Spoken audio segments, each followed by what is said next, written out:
We'll do it live. Okay. No. We'll do it live. F it. Do it live. I'll write it and we'll do it live. F***ing thing sucks. Yeah.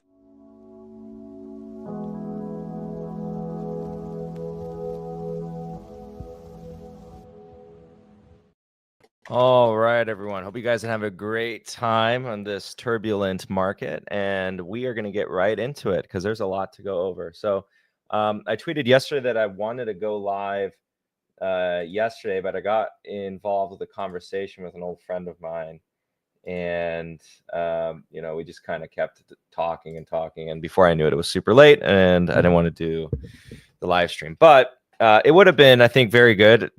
I shared. The community knows what the original title is going to be, but I was going to discuss a lot of the things I talked about on Sunday with them. So I'll be doing that here. Although now I think there's a portion or a good chunk of the discussion that isn't really about, saying, well, we don't know this. We'll have to wait and see, because something happened today that basically confirmed that theory. So that was the exciting thing, and today, all in all, was a very exciting day. So we had, I think the S&P was up 9.27%. The Nasdaq was up, was it 11, almost 12%. So, and the Dow, I think the Dow ended at like 7, if you care about the Dow. So let me see here. You can afford real bricks now, man. Come on. Do I buy or sell my dog? Definitely sell the dog. The dog, what's the dog good for? Digital assets are much better.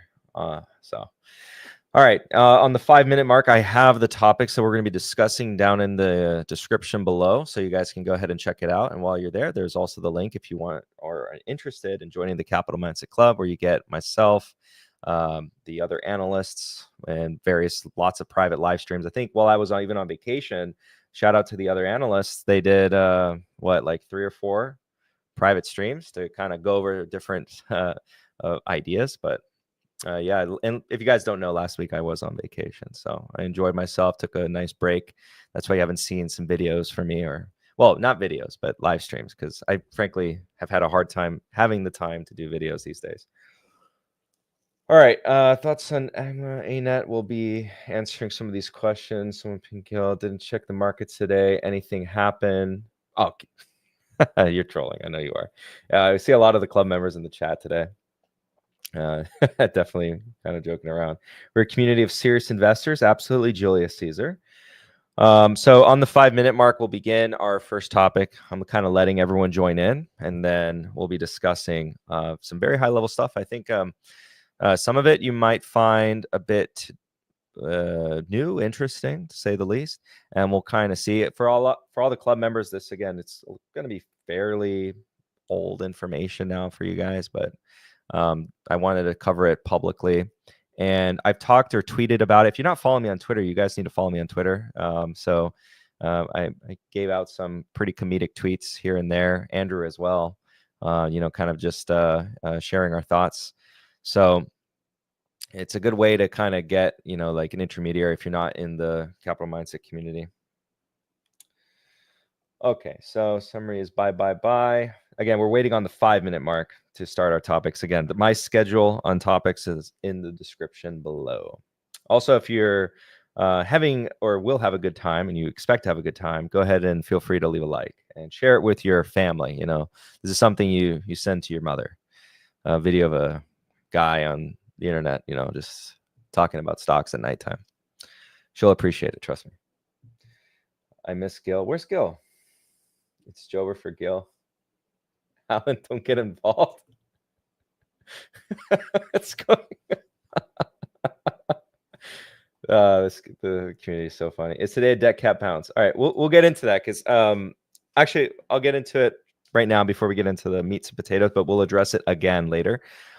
So I think there's something to be like wait and see, as far as we had this catalyst that something we were waiting on this effectively. Right now, we're not going to have any more catalysts until we see a deal come through.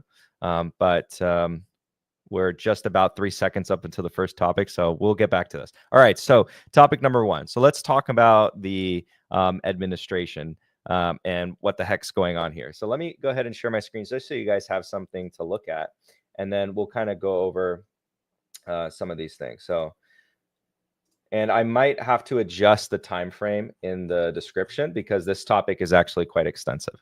All right, so on Sunday, well, realistically, for the past 3 or 4 weeks, I'd say more to be accurate, 3 weeks, myself and a few of the analysts have been kind of giving our opinions on the current situation and using our, let's say, ears and eyes.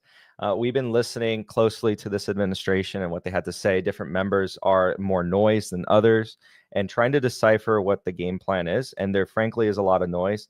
I even look on Twitter and I think that people are missing the plot as far as, you know, what the heck is happening or what the heck are the goals. And it's understandable why with under certain frameworks, they continue to be confused.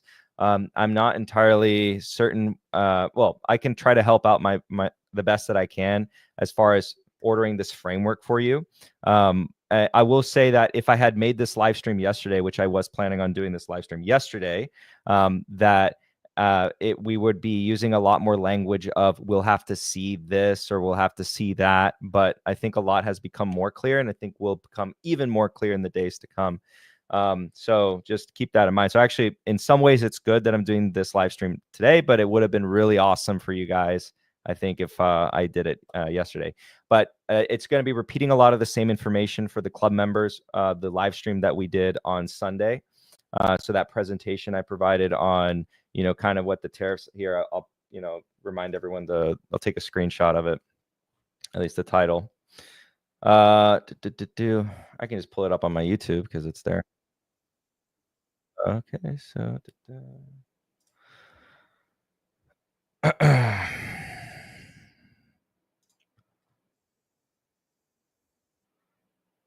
so you guys could probably hear the audio. I apologize, but so it was this one published 3 days ago. So on Sunday, the title, All Hands on Deck, Trump Tariffs Explained. So again, if you guys in the club have already seen this, I'm going to be repeating in this section a lot of the information from this. So a lot that we discussed here. Let's talk on, let's start with, you know, the situation. So the United States for 4 administrations, so Obama, Trump part 1, Biden, Trump part 2, have had a particular goal in mind, and it's different flavors of the same chicken wing. That's the analogy I like to give. So you have, it's the same chicken wing, but in this respect, but the flavors are very different. You know, sometimes you get a little bit sweeter, sometimes you get a very spicy chicken wing in the case of Trump, and that gets people's eyes watery, you know, and gets them all flustered. And then you have the mellow Biden, and then you get the spicy Trump again. So coming back to what that goal is, a lot of it, and we'll cut to the chase, is containment of China. And so that's something that we were kind of pushing to a lot of the members, try to help them understand this framework. And then from that framework, a lot of things start to make sense. So I'll say from my work, there's at least a bit of familiarity with some of the markets that we deal with as far as our neighbors go. And for one of them, we'll discuss Canada and Mexico. So for Canada, we're getting some news that there is a lot more negotiation there. But within Canada and Mexico, it stands to reason that there was a lot of concern about containment of the CCP that had tremendous amounts of influence. And again, this is not a political channel. I just want to preface that, but you need to understand these things to kind of have a framework to which you can understand where this administration is going with policy that then affects your investing framework. Okay. And we'll get into some ideas at the end of the stream. So Mexico has a problem with cartels, as you might know. I might have just already gotten demonetized for saying that. I don't know.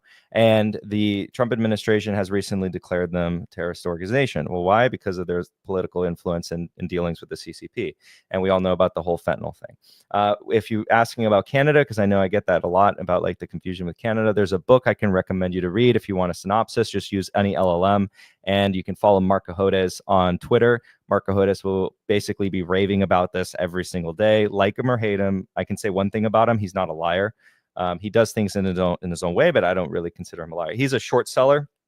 but he promotes a lot the author of the book, which is titled, and this is what you can search in your LLM for a synopsis right now as we're talking, Willful Blindness by Sam Cooper. You can follow him on Twitter as well. So in that book, he basically discusses a lot of the overlay of the influence of the CCP within Canada. And if you're thinking of this as a partisan issue, under the Biden administration, they actually got a good, they took a case against TD Bank for money laundering for the cartels. And so a lot of this framework kind of staves as like, what is the extreme measure that's happening between the United States and its neighbors and trying to get this cooperation.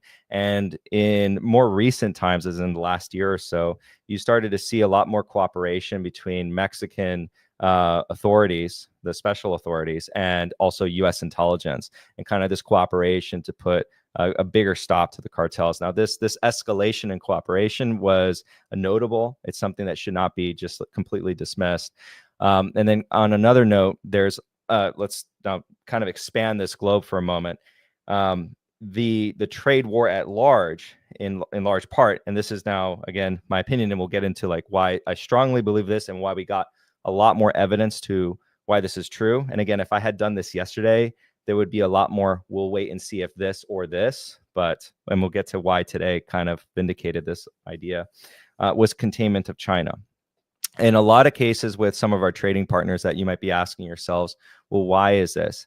And I actually probably should preface before we got into any of this, like I get that there's a lot of information flying around and it makes this very confusing. I understand that completely. Even within the community, there was a lot of people that, just weren't a lot of the analysts and also some not analysts, but very, let's say, very knowledgeable people who have a lot of experience in either investment banking or in other parts of the industry. I actually got this, let's say, idea, and we're helping out a lot in terms of kind of explaining this consistently, because there's over 1,000 people in the server.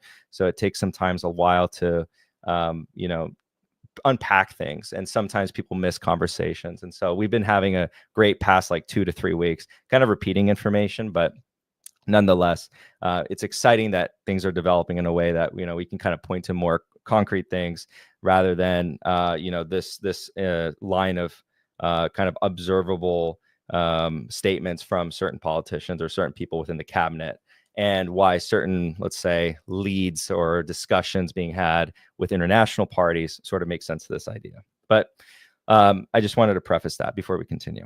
So going into on a higher level, the United States has had a problem with international parties being utilized as a loophole to circumnavigate the original restrictions that they were putting on China. I think Andrew and I came on here not too long ago and actually discussed as a talking point as part of our subjects that Singapore, for example, was being used as a way to get NVIDIA GPUs within China. And so there's a lot of parties that really aren't innocent here.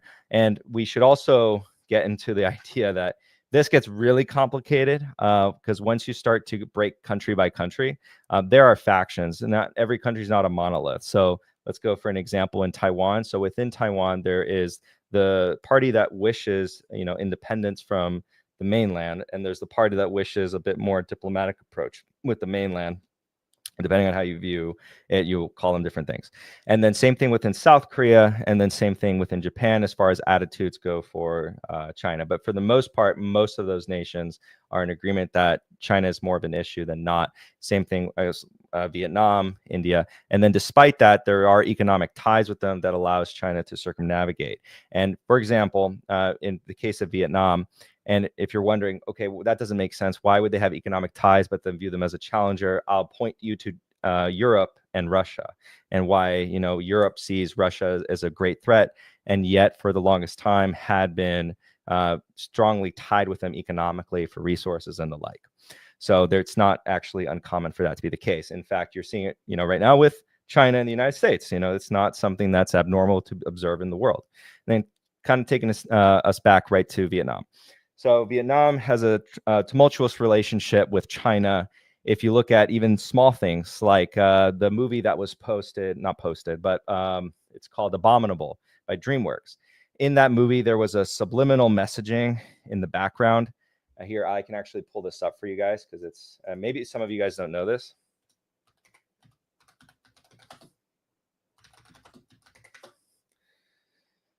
So here, it's actually this story you can see here. So this is an example. So this movie was actually banned in Vietnam due to the messaging, the subliminal messaging that it had, where you can see there, it's circled there. It basically is done in a way, and this, remember, they had to go out of their way to do this. This is not something that, you know, is like, oh, coincidental. No, the animators went out of their way to put this in there to satisfy something. Right. And it basically showcases the South China Sea with the borders as claimed by China, which is problematic for the likes of, you know, Vietnam. And so, of course, Vietnam bans this movie from their country. And they've had this tumultuous relationship for quite some time, even though they're economically tied. So one thing that when we first were discussing what we wanted to see, right?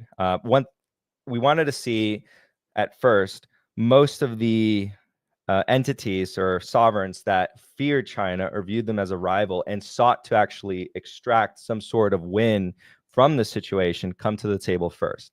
And we did see a lot of that. Again, we saw Vietnam come pretty early on and offer some sort of reduction of tariffs. And a lot of people look at these narratives and they think that there really is this desire for elimination of trade imbalances, when there's a lot of evidence to say that, you know, it's very common for politicians or political narratives to be one thing and reality to be something else. That's not uncommon, and I think it's not a big ask for me to convince anyone of it. There's plenty of examples, and people complain about it all the time.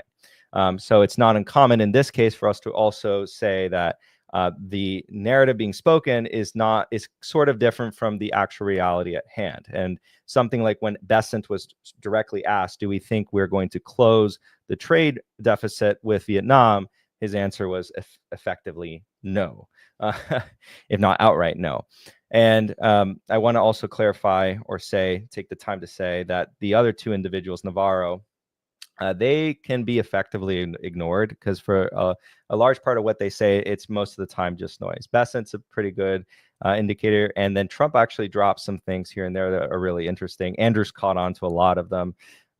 So it's really interesting sometimes when he does a slip up.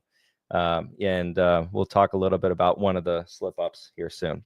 So with Vietnam, the United States, of course, rejected the first deal because if you look through the first deal, it doesn't follow the narrative that we're discussing here, which is there needs to be concessions on containment for China. And there is, yes, a desire to reduce trade barriers, but that's not going to fix any deficit, and that's not the intent. In fact, Vietnam could be used as a fantastic tool to get further trade out of China. And if you actually see, I shared this when this was all starting, the Great Trade War of 2018, when it started. All that happened was the reduction of trade reliance in China went from about 24% to about 12% as of 2024. We probably would project out that going forward, that's going to further decrease because there's a lot of power to be had when you are the consumer. The consumer and customer for any company, right, has a lot of power. It will take time, but I don't doubt that for the United States, that will continue to kind of push forward in terms of diversifying supply chains and moving away to countries like India, Vietnam, Cambodia, and the like. And Mexico is going to be very important for that future. Mexico has been very important for that future. In fact, trade with Mexico has increased quite substantially. And you know, if you ask yourself on the details of the tariffs on Mexico, a lot of it is the USMCA non-compliant goods. So prior to this, there was a loophole that you could produce a lot of the product outside of Mexico and then finish it off, top it off within Mexico, and then ship it into China. I'm sorry, not China, United States, and it would count as a Mexican product. And then that was looking to close that. Also, USMCA is set up for renegotiation in 2026 anyways. So some people actually look at this and saying this is a very dramatized event of something that was going to happen anyways. So it was set up for renegotiation anyways because it sunsets. So it looks like we're just going to have a revamp of USMCA, but looking a little bit different. And if I were a betting man here, I'd probably say it's just going to be focused on curbing Chinese influence in both nations and not allowing any sort of like loopholes in. And we'll see what happens with Europe. But coming back to the Asian side, and again, like I said, I might have to extend it because there's a ton to talk about. With the private live stream, I gave myself 2 hours to discuss it. I'm trying to give myself maybe a little bit less time here, and so I'm trying to plan out in my head what's the best part to go to first, or go to next. So, and then when we go to away from Vietnam into Japan and South Korea, there was a lot of this noise with regards to China making a deal with Japan and South Korea and leaving out the United States. Of course, I think it was 2 days ago that the South Korean government announced that that's not going to happen. That's not true, essentially. Of course, because you'd rather have the deal with the United States. And the same day that other news was announced, the United States also announced a joint expansion of the military base, joint military base of operations within Japan. It's kind of like, okay, what do you care about more, the country that it's siding with militarily, or the country that's siding with for plastic toys? I'm more joking, but yeah, you get the point. So trade is not as much of a let's call it focus point. Then I'd rather look at what is the country doing militarily, aligning itself militarily. Okay, so then going over to Europe, you see how we're covering a lot of countries. Going over to Europe. So within Europe, you have, of course, the complexity of multiple factions. In fact, there was a story 2 or 3 days ago about a faction within Spain that was actually trying to push for greater ties within China.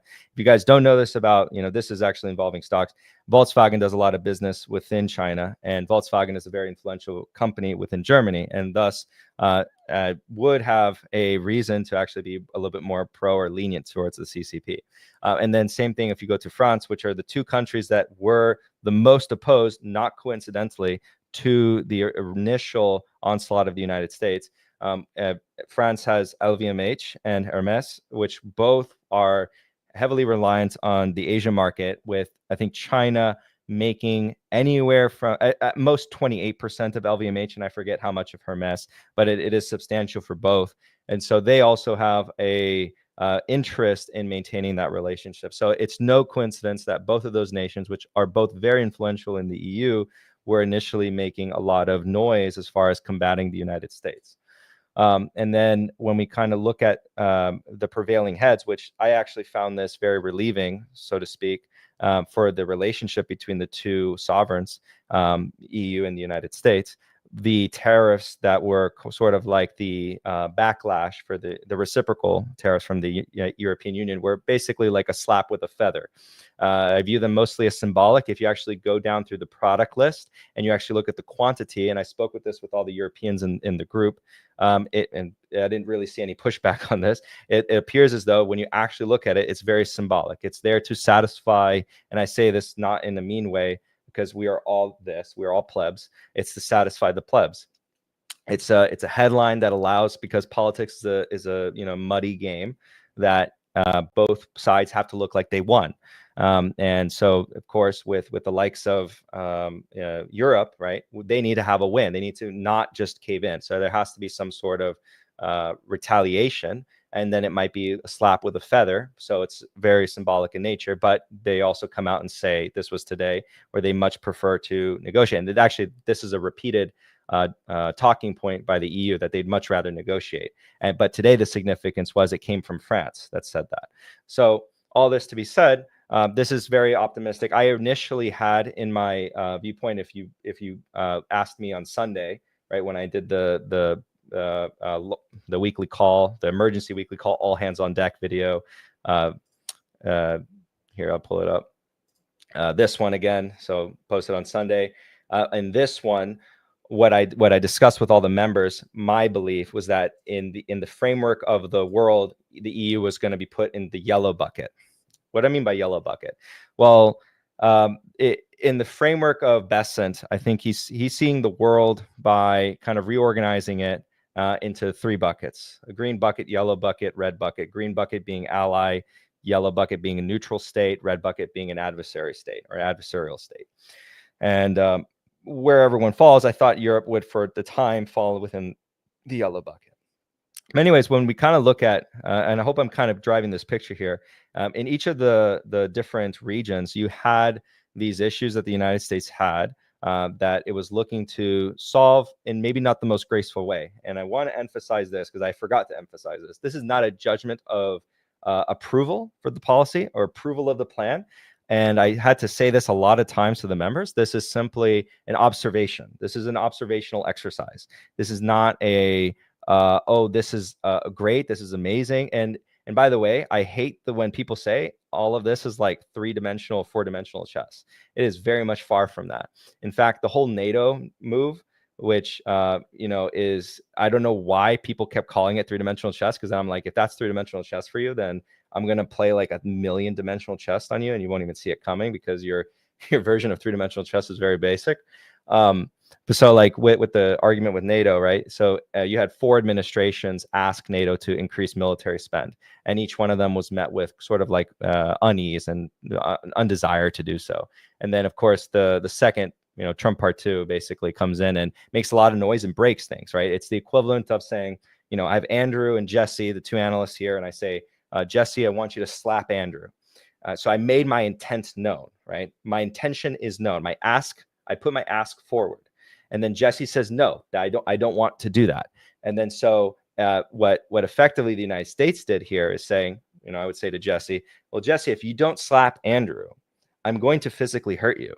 Right. And so that is the most rambunctious, direct, maybe boorish way of doing it. And so it's not 3-dimensional chess whatsoever. And so, you know, removing the analogy for a moment, the United States said, hey, spend more money on NATO. And they said no. And so, okay, fine, we're out, or we'll leave. And then it's the threat. So followed by the threat. And then following that, the initial ask was given. And so, of course, people say like, oh, you know, this and that. But I would have agreed with other people if the initial ask wasn't there. So again, like if actual 3-dimensional, 4-dimensional chess would be like the following. Now let's involve Bacon, you know, another guest we have a lot. So Bacon and Dan. All right. So I still want Jesse to slap Andrew. That's my desire, but I do not make my intention known. Instead, what I'll do is I'll go to Bacon and I'll, you know, start some rumor with Bacon that Dan said something about him, that, you know, about the Jesse, you know, did something with Andrew, and then there's some sort of mix up there. And then so after I have that conversation with no connection to Jesse, Bacon will go ahead and do something with Dan that upsets Jesse with Andrew. So Jesse finds out that there's some shenanigans, and then Jesse slaps Andrew. So then my initial desire was completed without my ask being known. That's an example of actual 3-dimensional chess. But people are saying that was 3-dimensional chess always as like a diss of sorts. And my statement is like, because there's maybe people that actually think that that's 3-dimensional chess, but that's far from it. That's, again, very boorish, direct, a way of doing it. And I went on Dan's stream and had my own variation of it. Yeah, there's that. It's not, again, a judgment on whether or not it was the best way of doing it. There's a lot of criticisms that are completely valid, but people lose me when they kind of just go off their knockers with this. So all in all, taking a step back, coming back to the whole tariff argument, we can even look at some of the other discussions being had, you know, with Greenland, Canada. I think that's been at least obvious as far as, well, actually, maybe people don't know this, but in Greenland, China was always attempting to build air bases within Greenland. Some people don't know that. And then also the Panama issue. So in each of these instances, it's a lot of, you know, existential desire to isolate and corral China. And hey, what have we talked about? This is like going back to like original capital mindset. So if you guys have been following me for a very long time, then, you know, hey, you guys remember my old VIE videos, all of the discussions and extensive debate that we've had on this channel, just about the very, let's call it, different treatment that American investors receive in Chinese markets. And by the way, that actually might come to fruition in the sense that there might be a delisting on the horizon, but we'll have to wait and see on that. That's where we have, you know, to wait and see. But coming back to the tariff, so what was the aha moment? So one thing that was discussed within the community was the probability that, hey, and this was after the rumors on Monday, which we'll get to. Hey, it makes a lot of sense for when you're in negotiation with a country and there's a looming threat to do some sort of pause. That's a very normal thing to do. When you're going through diplomacy, there is in a war, there's a ceasefire. And during that ceasefire, you discuss the terms. That's a normal thing to observe. It's not abnormal. And so when we got this rumor, I feel like the rumor was simply just like a test of sorts. Like, how will the market react if we announce this pause and exclude China? And again, if the working theory is the United States is attempting to hone in and isolate on China, then of course you would probably still have some sort of focused retaliation on China. And again, we just addressed how pretty much a lot of the individual country moves, a lot of it is Chinese focused. And again, we can kind of have back and forth if someone else has a question, because definitely with questions, there's going to be probably more to unpack. Oh, there's a lot of discussions here.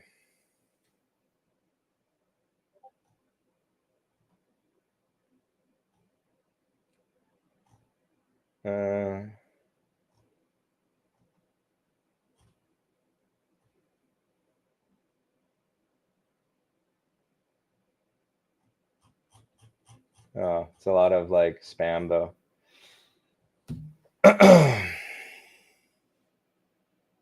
World War III is in the chat. Yeah. Good point. I didn't think of the 90-day leak as a test. Yeah, and that's actually more common than you think. So when a lot of times when a cabinet wants to just see what the public thinks about something, there'll be some sort of just like, okay, we'll release this, deny it immediately, but we'll release this, and we're going to see what happens to the response. Well, you don't deny it immediately. You let the reaction happen, no official channels, and then you deny. You say, no, that's not true. And then you get that, what would the reaction be if this were to be true? And that's way of kind of testing the waters. So you see, if we do not include China, what would the market do? And you had that immediate jump. So that was one way of looking at it. So this is not the bottom. But okay, so now coming back to, like the viewpoint. I think that the United States is not looking to isolate itself per se from the rest of the world. I think all it's trying to do is really create a new paradigm. And I had this conversation with some of the Europeans, and anecdotally, it seems like a lot of the Europeans, and this is not necessarily to be taken as fact or as like the rule, but it seems like a lot of them in their own lives are not really up to date or aware of the what's been going on. Like, they don't really care too much. So like the reputational damage, there's a lot of noise on the internet, but it's not as big of a deal as we might be led to believe. And then of course I'm working with a group of Europeans, usually all the Europeans in the club. They are more informed than the average European. How can you come to that idea? Well, if you are a European, or if you're an American, or if you're anyone and you're investing, the likelihood is you're probably absorbing a lot of information of events on a daily basis. So you probably are more informed than the average. And I was originally also thinking of Europe as kind of being yellow bucket, because I know that, and understandably so, a lot of the Europeans were flustered, and again, fairly so. This is, sort of like a very weird thing to happen. And because it's a very brash strategy to achieve a certain goal, whether it works at the end is a different story. But, kind of the way to get there is, again, I can get with, the criticisms there. But let's say the European cohort within the club, they expressed these concerns. And so I felt like that was more representative of the broader population. It may not be actually the case. Which is interesting. It may actually be skewed younger European that might be a little bit more opinionated on this, but middle to older seems to potentially not be as opinionated on this or care too much about it. And we'll have to wait and see on that. That's another one that we have to kind of just wait and see. But this was kind of the information that was provided to me by the European members. And the kind of on a go forward basis, this new paradigm shift, I see that the United States is simply trying to figure out who is yellow bucket, who is green bucket, and who is red bucket. I think red bucket's known, right? So we have red bucket in the the China sphere, right? North Korea, China, Iran, Russia, and then we have yellow buckets that are potential yellow buckets in the likes of, let's say, I lean now less on EU being in the yellow bucket than before, but in the case of green bucket, yellow bucket's probably Brazil, if I'm being honest. But in green bucket, you have countries like Argentina, Mexico, Canada, Japan, South Korea, Australia, Vietnam potentially. It looks like they want to be in green bucket. India and UK, which was I want to take actually a pause here. What the Europe did was also funny. I observed what the French actually did. It was the French fault. It's always the French fault, by the way. I'm siding with the British on this one. So all my British viewers, I'm siding with you on this. It was their fault. I'm just kidding. I'm not getting in between you two. Forget it. That's a losing battle. I just pissed off the French, and now I just pissed off the British for flip-flop. I'm just kidding. I love both of you. So the French wanted to exclude the British as sort of like a punishment. There might have been other countries that wanted to do this, but as like a punishment for leaving the EU. But it was weird because then that drew the UK to be more very quickly more into the US sphere of influence. And it's not, I don't think it's that bad to be in the US sphere of influence. I think like kind of if we close our eyes for a moment and think of a world where, things are flipped. Right, we have the United States not be the world superpower, and we have China be the world superpower. I think some people on the internet, they don't know what they want. Be careful what you wish for, because I think one, and this is coming from a non-U.S. born person, right? My country, the one I was born in, was arguably ravaged by the CCP. So there's a lot of CCP influence in my country of birth. So I consider myself, now I'm fully American. I'm on Team USA, but I wasn't born in the United States.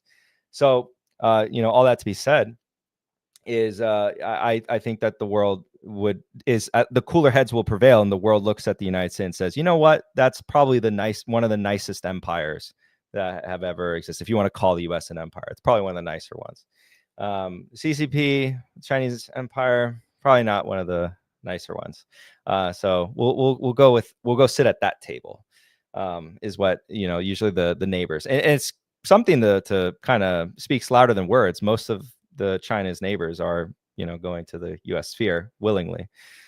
So then there's the question about Russia. I think the Russia one also ruffles some feathers, but I'll give you my thoughts on it. And this is also this is a lot of wait and sees too, but this is, again, to be clear, opinion. But closing off on the trade stuff before we get into Russia, what we saw today was exactly that. We had the Secretary of the Treasury come out and say for about 30 minutes, isolating China this, China that, and basically, I think the administration here went mask off with the intention.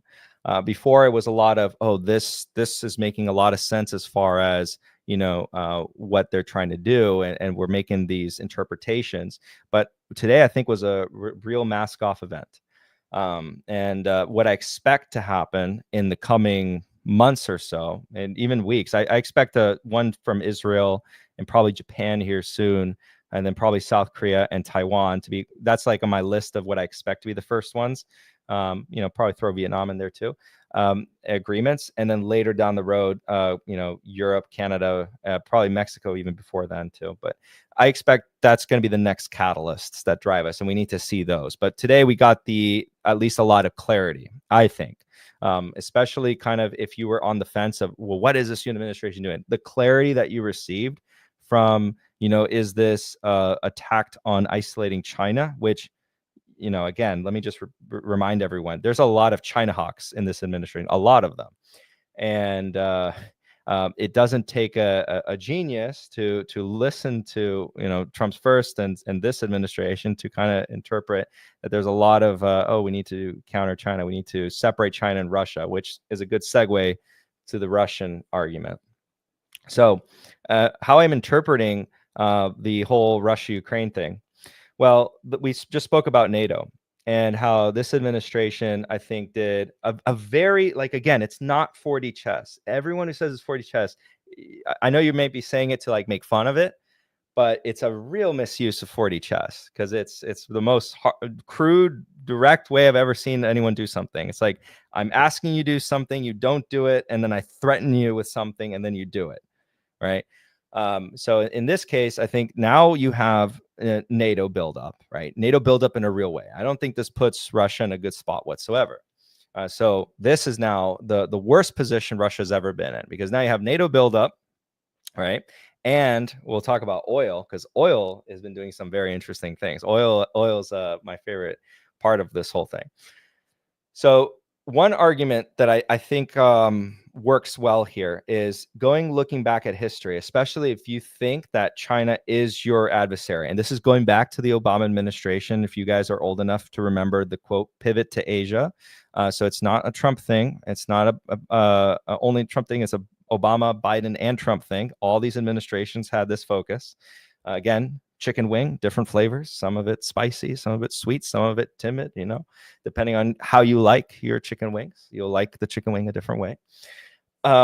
What we see now in this narrative that I think makes a lot of sense is if we look back to World War II, when we fought, the people in a certain continent that did certain things, just south of them was a country that allied themselves timidly with them, as in they felt as though they aligned themselves ideologically in some capacity, but most importantly, they didn't do anything to help.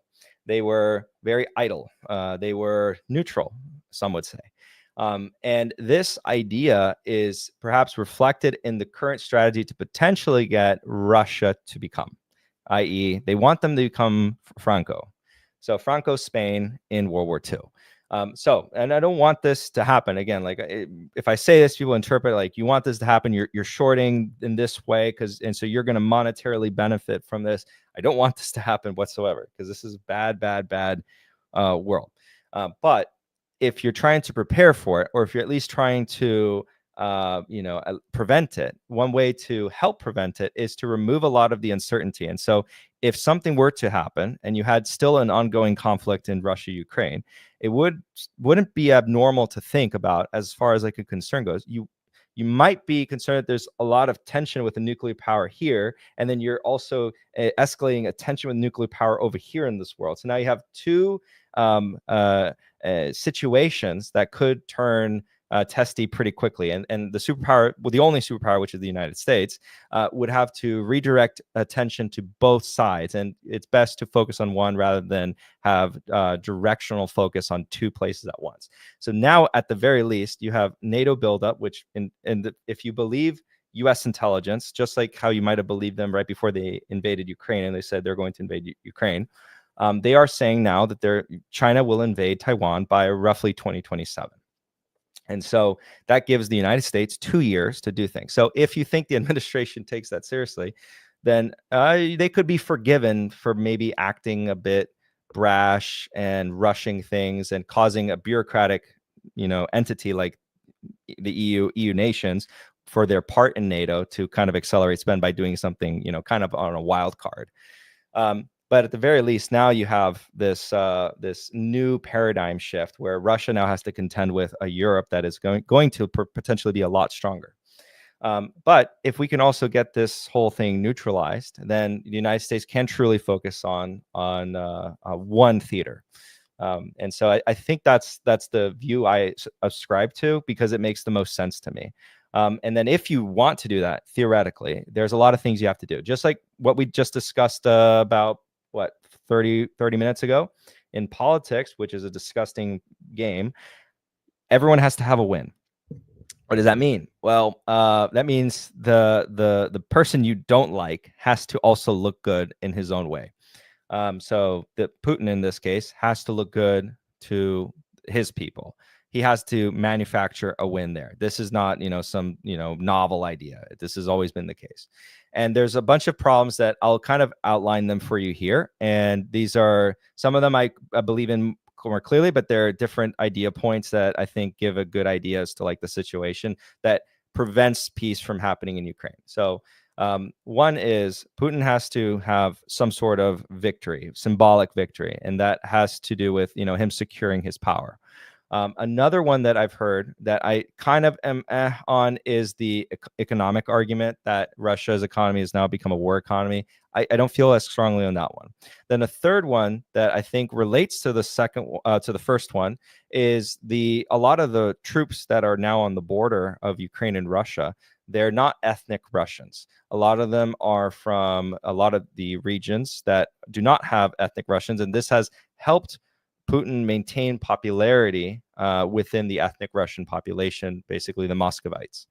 And then so one problem that's been occurring is some dissent happening in some of the regions. We've seen reports of this in the last year or so. If let's say you're in his position and you can sleep at night. I don't want to be testy, but yeah, I think I'm preaching to the choir that most people don't like this individual. But if you take that and you kind of say, okay, I have all these soldiers that are now battle hardened and they're from these regions and I'm having a tough time, calming down.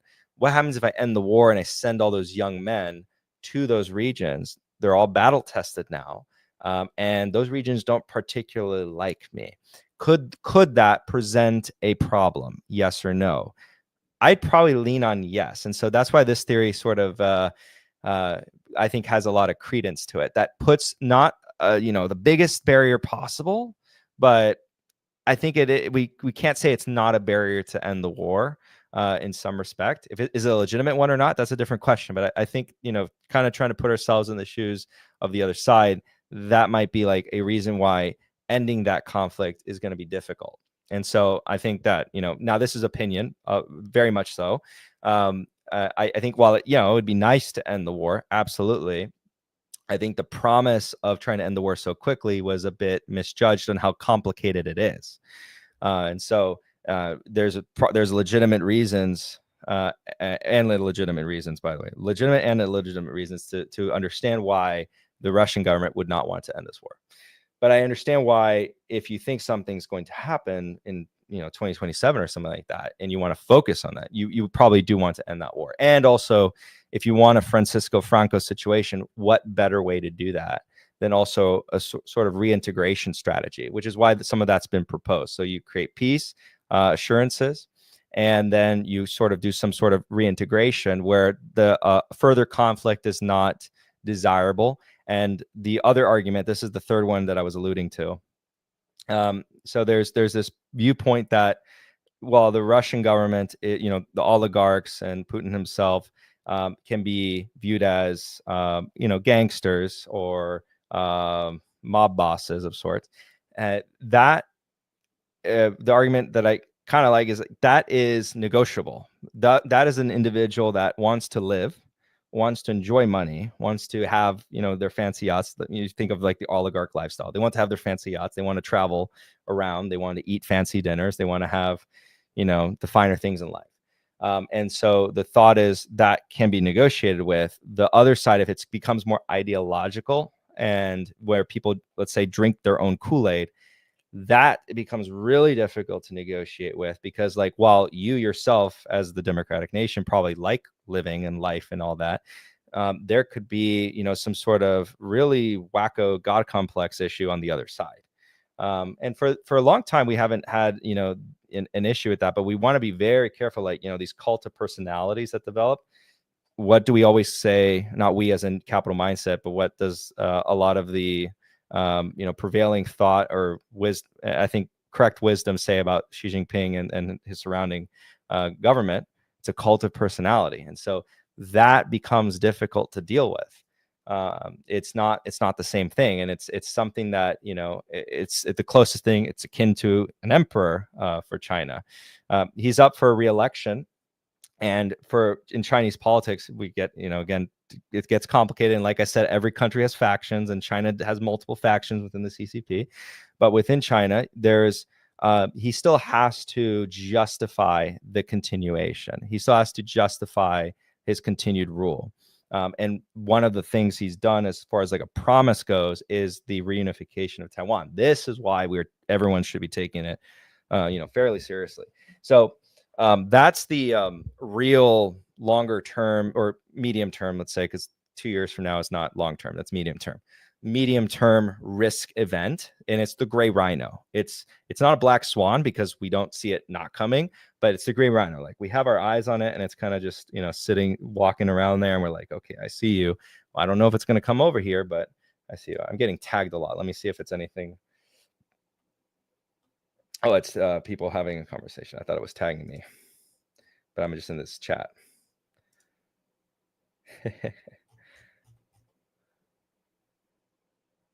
Okay. So, yeah, that's basically the high level summary of the current state of events and affairs. And from that framework, let's talk about investing. Oh, yeah, I have a $2 super chat. If you're Team USA, why don't you vote Lair? I think you meant to say liar. Sometimes, okay, so I'll vote on occasion, and I know, yes, it's my civic duty and all that, absolutely.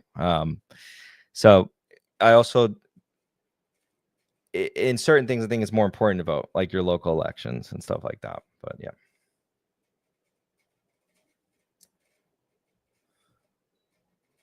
Okay, is there any questions here? Watch Jake Bro for Russia-Ukraine war news. So I don't know if that's being sarcastic, because I view him as probably one of the most emotional individuals out there. We were making, I mean, I felt bad for him because like he has a very wild, warped view of things. I think that's kind of, he deleted his stream from the election night because he just went off the chain. And I think like when you're doing reporting, you got to be very careful to not get yourself too emotionally involved. And I think he gets himself way too emotionally involved where you start to drink the Kool-Aid and you stop reporting, and it's not reporting anymore. It's opinions. I like it for Ukraine war stuff. I think there's like, Preston Stewart. Oh gosh, I forget the other guy. He's so good. He's the former intelligence guy. I think he does great updates, and it's very, takes a step back. I mean, it's overall, I think that they do pretty good reporting. It's what's his name? It's the guy with glasses. Sometimes he makes weird incel jokes, to be honest, but he's great. I don't think either of them. I think they're both very calm-headed person. Careful what I say here. Well, it's okay. Man, I think if they keep the tariffs on China, that timeline could get moved up significantly for invading Taiwan. Absolutely. So this is something that should be of a concern. So if you isolate China, there is the fear that you accelerate timetables for acting erratically. Oh, and we should talk about, acting erratically. What causes things to be act erratically? You can't go into the casino and be afraid of the casino. Absolutely. Exactly. That is their plan. Okay. Oh, great question. So was the goal of Russia-Ukraine war to force EU to increase NATO military spending? There's a conspiracy theory that Russia is a terrorist on a leash. What is your view on this? No, I think that's starting to stretch it. I can see how you get there as far as maybe thinking that, but I do think that's a stretch. That would imply like immense power beyond our belief of the United States, which I don't think the United States has the power like that level. No, I think Russia did it of their own accord. I do agree that, on its face, the invasion of Ukraine doesn't look all that logical, and we're preaching to the choir when we say this here. But I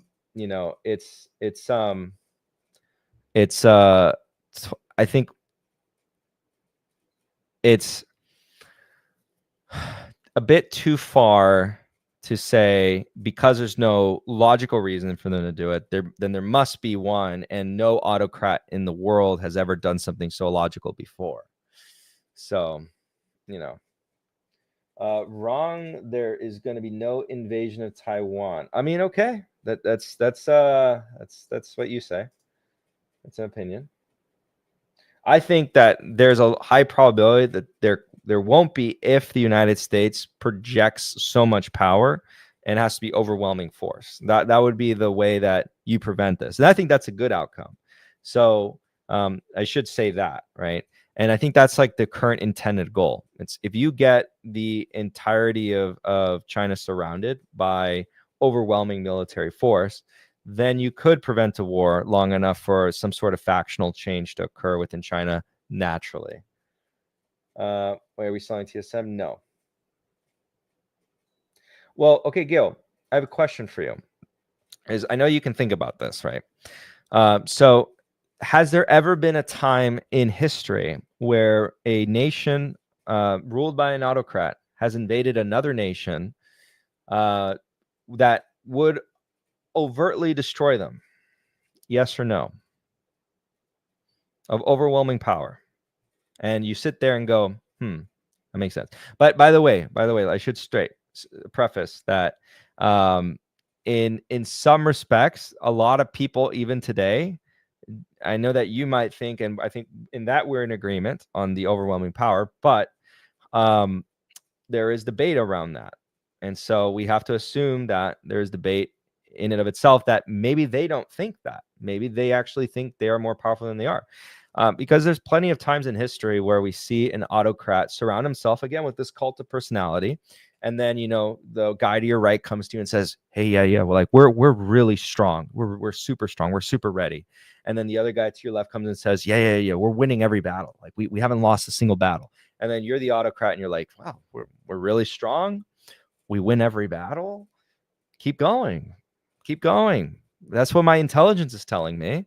Keep going. You never read or learned any time in history where that's been the case? There's a whole graveyard of people like that. Yeah. And yeah, prevent, not stop.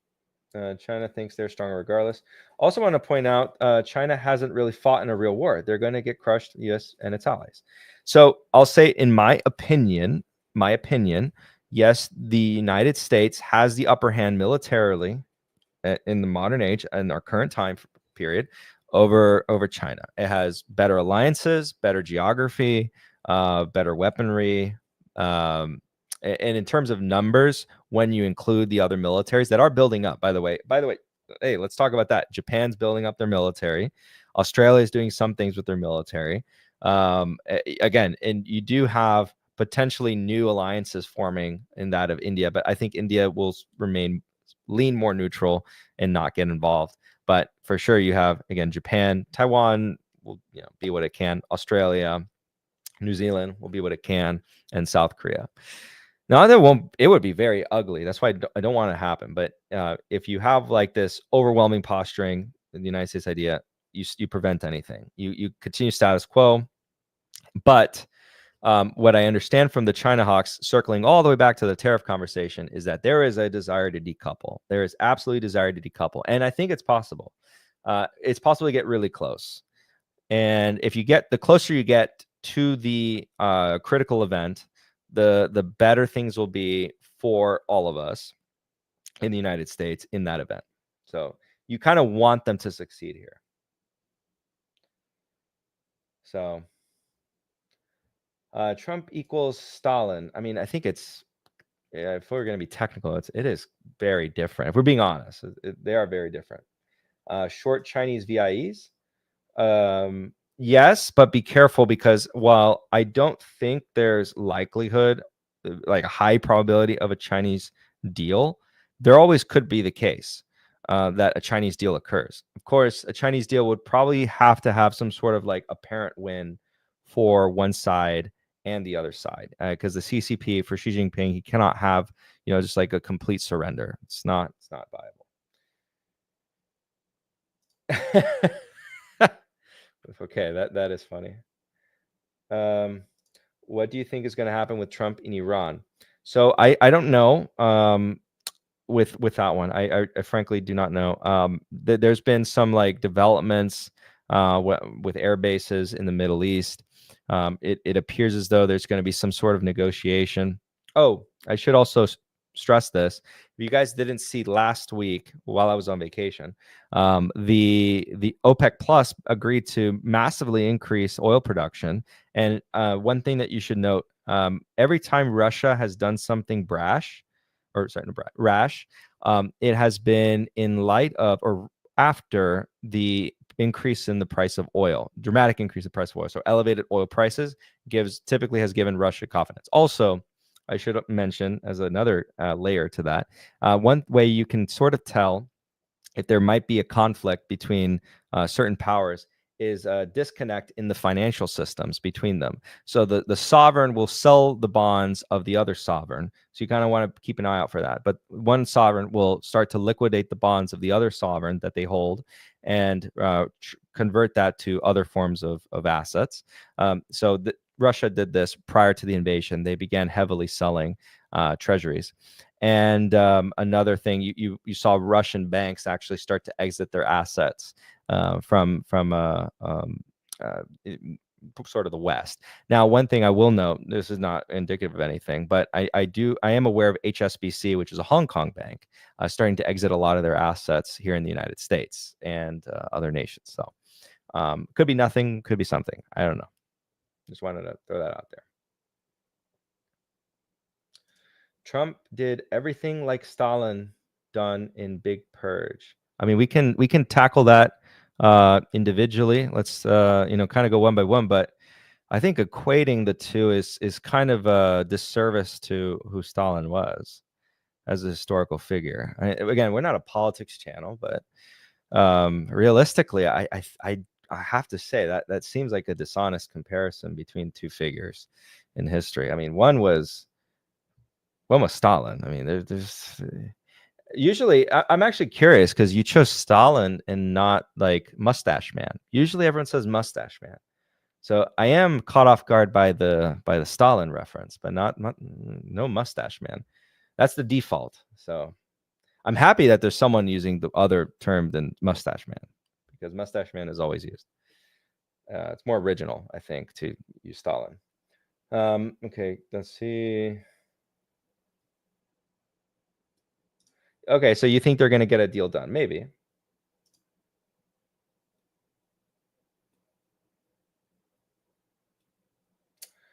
In the history, China economy always in first or second. U.S. don't. Oh, okay. So you're making the argument for China. Well, I'll hate to kind of break it down, but yeah, we can get into that. So yeah, you're arguing that China has always been first or second economy in the world. Let me read that again. China economy always been first, second, and first or second. U.S. don't allowed. I guess Stalin had a mustache man.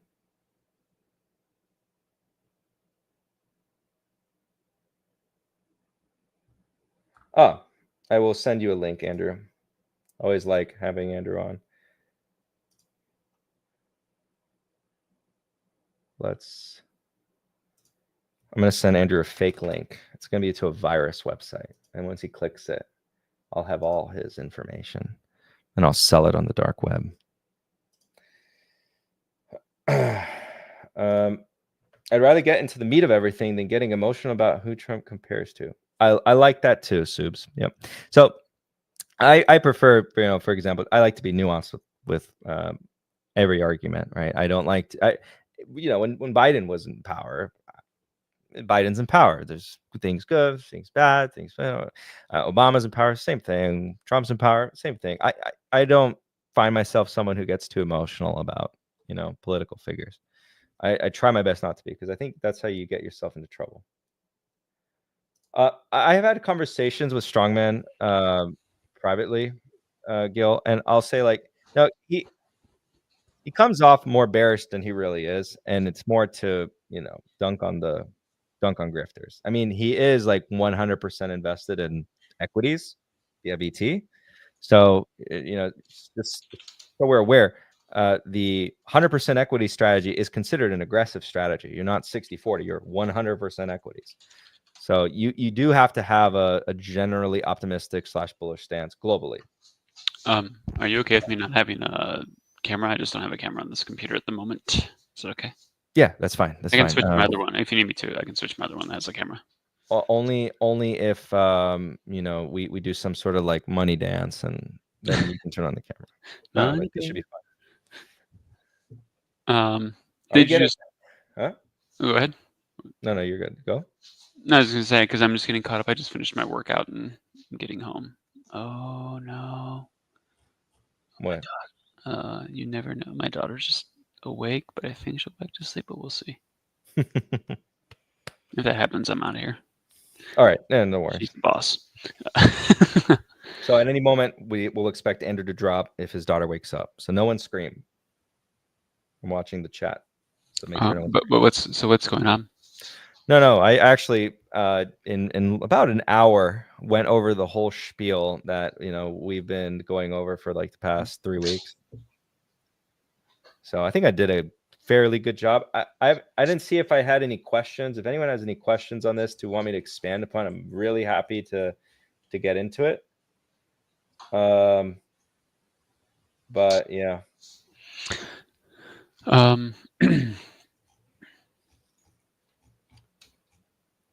If there's any expanding questions, always happy to get into it. All right.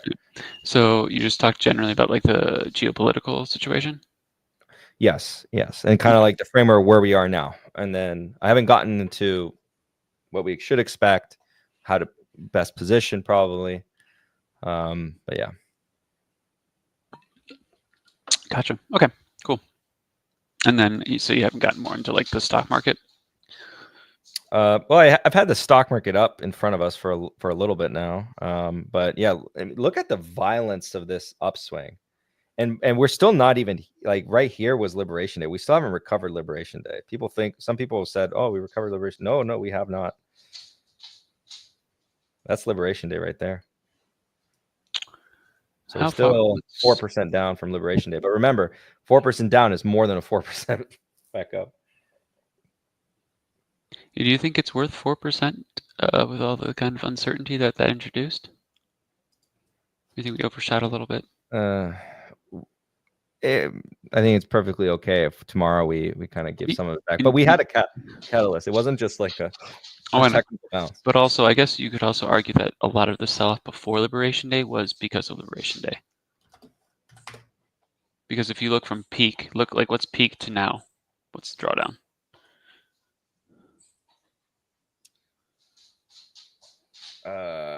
Peak to trough. Well, not peak to trough, peak to now. 11%. Because you could argue that might be a lot of the pricing in of the Liberation Day and all that. Because despite what people think, I was looking through it, I don't think the S&P was that expensive, which is going to be like value investors, which I think people say more like we're going to be like, Arr! But I don't think it was that expensive. Like it was maybe a little expensive. I don't think it was that expensive.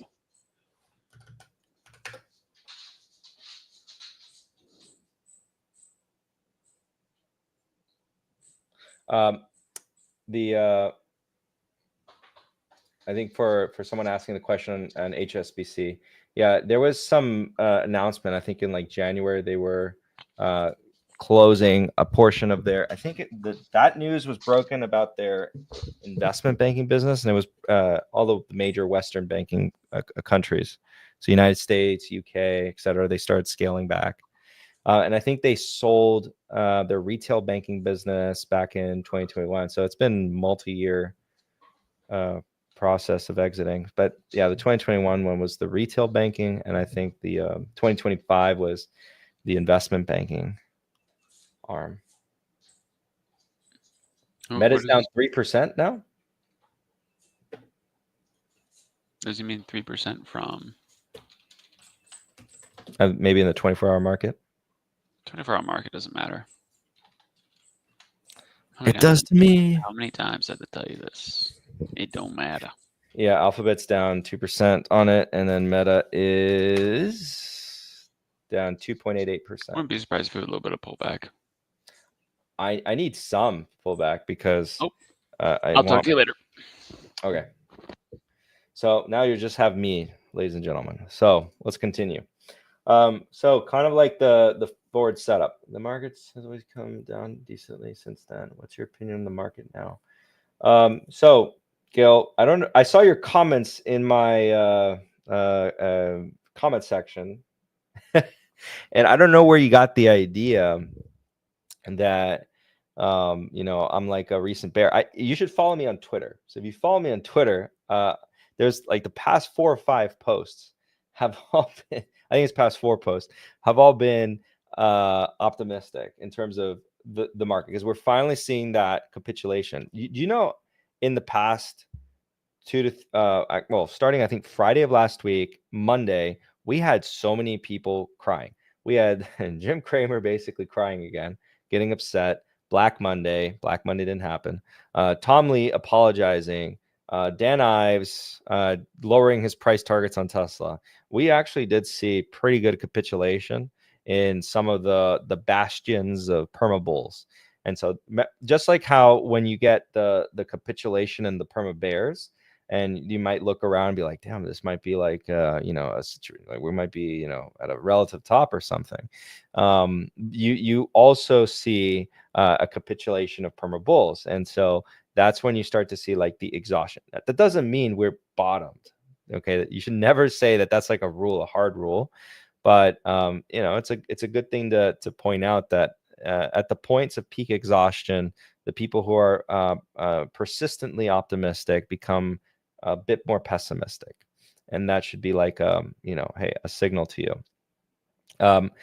There was a discussion. Andrew already left, unfortunately, but we discussed on Monday this week that the more probable move here is not to short more. It's to look to be tactical with the short positioning and cover, and then also look for exposure to high beta, but high beta with quality. Because if you really just go high beta, you just buy like things that you're just trying to trade. I'm not a trader. Andrew's not really a trader.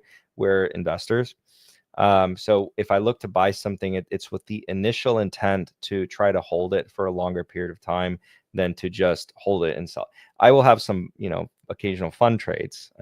If he was still here, we would talk about the TQQQ trade that we did. If you guys want, I can talk about it. But you follow me on X? Okay, so you did already see those posts then, I assume. Fabio, out of the high interest names in the group like Meta, Amazon, Google, Nvidia, ANET, Amat, and so on, what do you say is still at good prices? I believe Meta is like teetering on my quote unquote good price. Oh, sorry, Gil, I didn't see. Yeah, you can follow me on X. Meta, my price was 580 and below, and we got to 480 on Monday. But we're at 585. If the 24-hour market is right, we're back into like I think is pretty okay prices. It could be better. Alphabet I think is a pretty good price. And then on that list, Applied Materials was also a really good price on Monday. You got to roughly about an 11 times forward earnings multiple. And where I see that they have now a $17 billion buyback program. I think it's initial 7 billion, and they upped it by 10 billion, so together it's 17 billion. Arista Networks also phenomenal. If you think that the DC spend or the DC capex is not gone, a lot goes alongside with Nvidia. As a member of the group, shout out to you. You know who you are. has pounding the table, always consistently said that Nvidia is the clearest, most direct and correlated play on AI DC capex spend.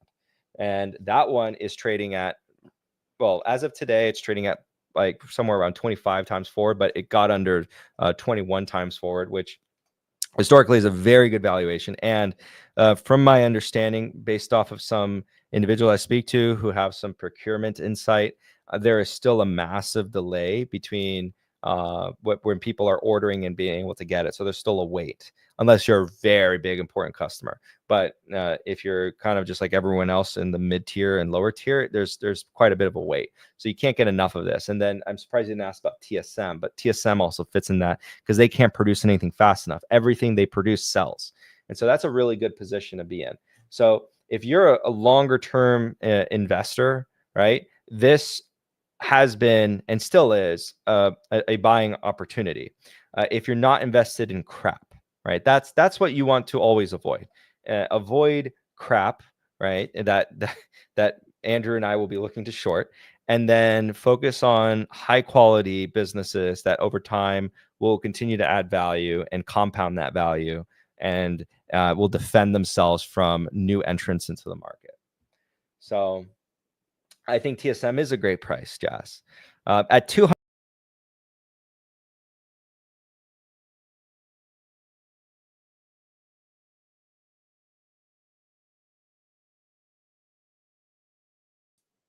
I, for some reason, got a little connection issue there. I don't know what that was. The China got me. Here, let me reset my setup. It was like a little hiccup in the connection there. But anyways, we're back. So at $200, I thought TSM was at a okay price, right? It was still, even at that price, I could understand the argument why someone would want to add. But under 170, I think the price is pretty attractive. And every time I actually was able to add here when it was in the 140s, and we got today, which was really nice to feel that in the portfolio. FBI, open up. Yep. I spoke too much. Yeah, he left at 200. So yeah, Arista Networks. What our analyst Jesse, he understands that coming like the back of his hand, and he pounds the table on that one. You got great business, really strong cash profile, good prospects. Still, if you think DC spend continues in this direction, it's still looking like a fairly good risk reward opportunity. It was just at 140 the other several months ago, and you're getting it now for $70, so half off. If you liked it then, which it was expensive then, but if you liked it then, you probably like it now, unless something drastically has changed, which I don't really think it has. Oh my gosh, a day that Microsoft goes up 10%, that is crazy. So will the China war F it up? So I heard a great counter theory that I'll give to you guys, and a full credit to, again, this is one of the club members. This is, again, the value of, I think, being part of the CM club is the network. It really is the network. You see a lot of different perspectives, people from different backgrounds and professions, and it's all coming together. I do my best as I'm the figurehead, and I try to navigate the different ideas and compile them into one, and try to piece through it and give the members like basically the private live streams and the summaries. But the one argument that I thought was really compelling and interesting is that China may actually choose to do something a little bit different. They may actually go for one of the smaller islands. And recall that Xi Jinping has to justify his role. He has to justify his power. So he has a set goal. He has something that he's promised, and he has to comply by that promise. He can't just abandon it. So there is a small island that Taiwan owns, and it could be the case that they go for that island and avoid the mainland island. And if that happens, TSM, it could fall on that, but it's not going to be super detrimental. And there might be like some sort of, the world sits still, goes, oh my gosh. And then there's some sort of like peaceful arrangement. Xi Jinping claims a victory, goes back to China, continues his rule, and then eventually passes away of old age. That's one thought. I thought that was, interesting when that was presented to me. I was like, oh, yeah, that could be actually the future we end up in which case maybe you don't need the insurance. So Jesse convinced me to unload small port on Anet. Yeah, it's good. Oh, but if it's a full-out war, okay, so assuming it's a full-out war, well, TSM will have a lot of its production capacity built out by 2029 in the United States. So it won't die. It will be severely reduced, but it won't die.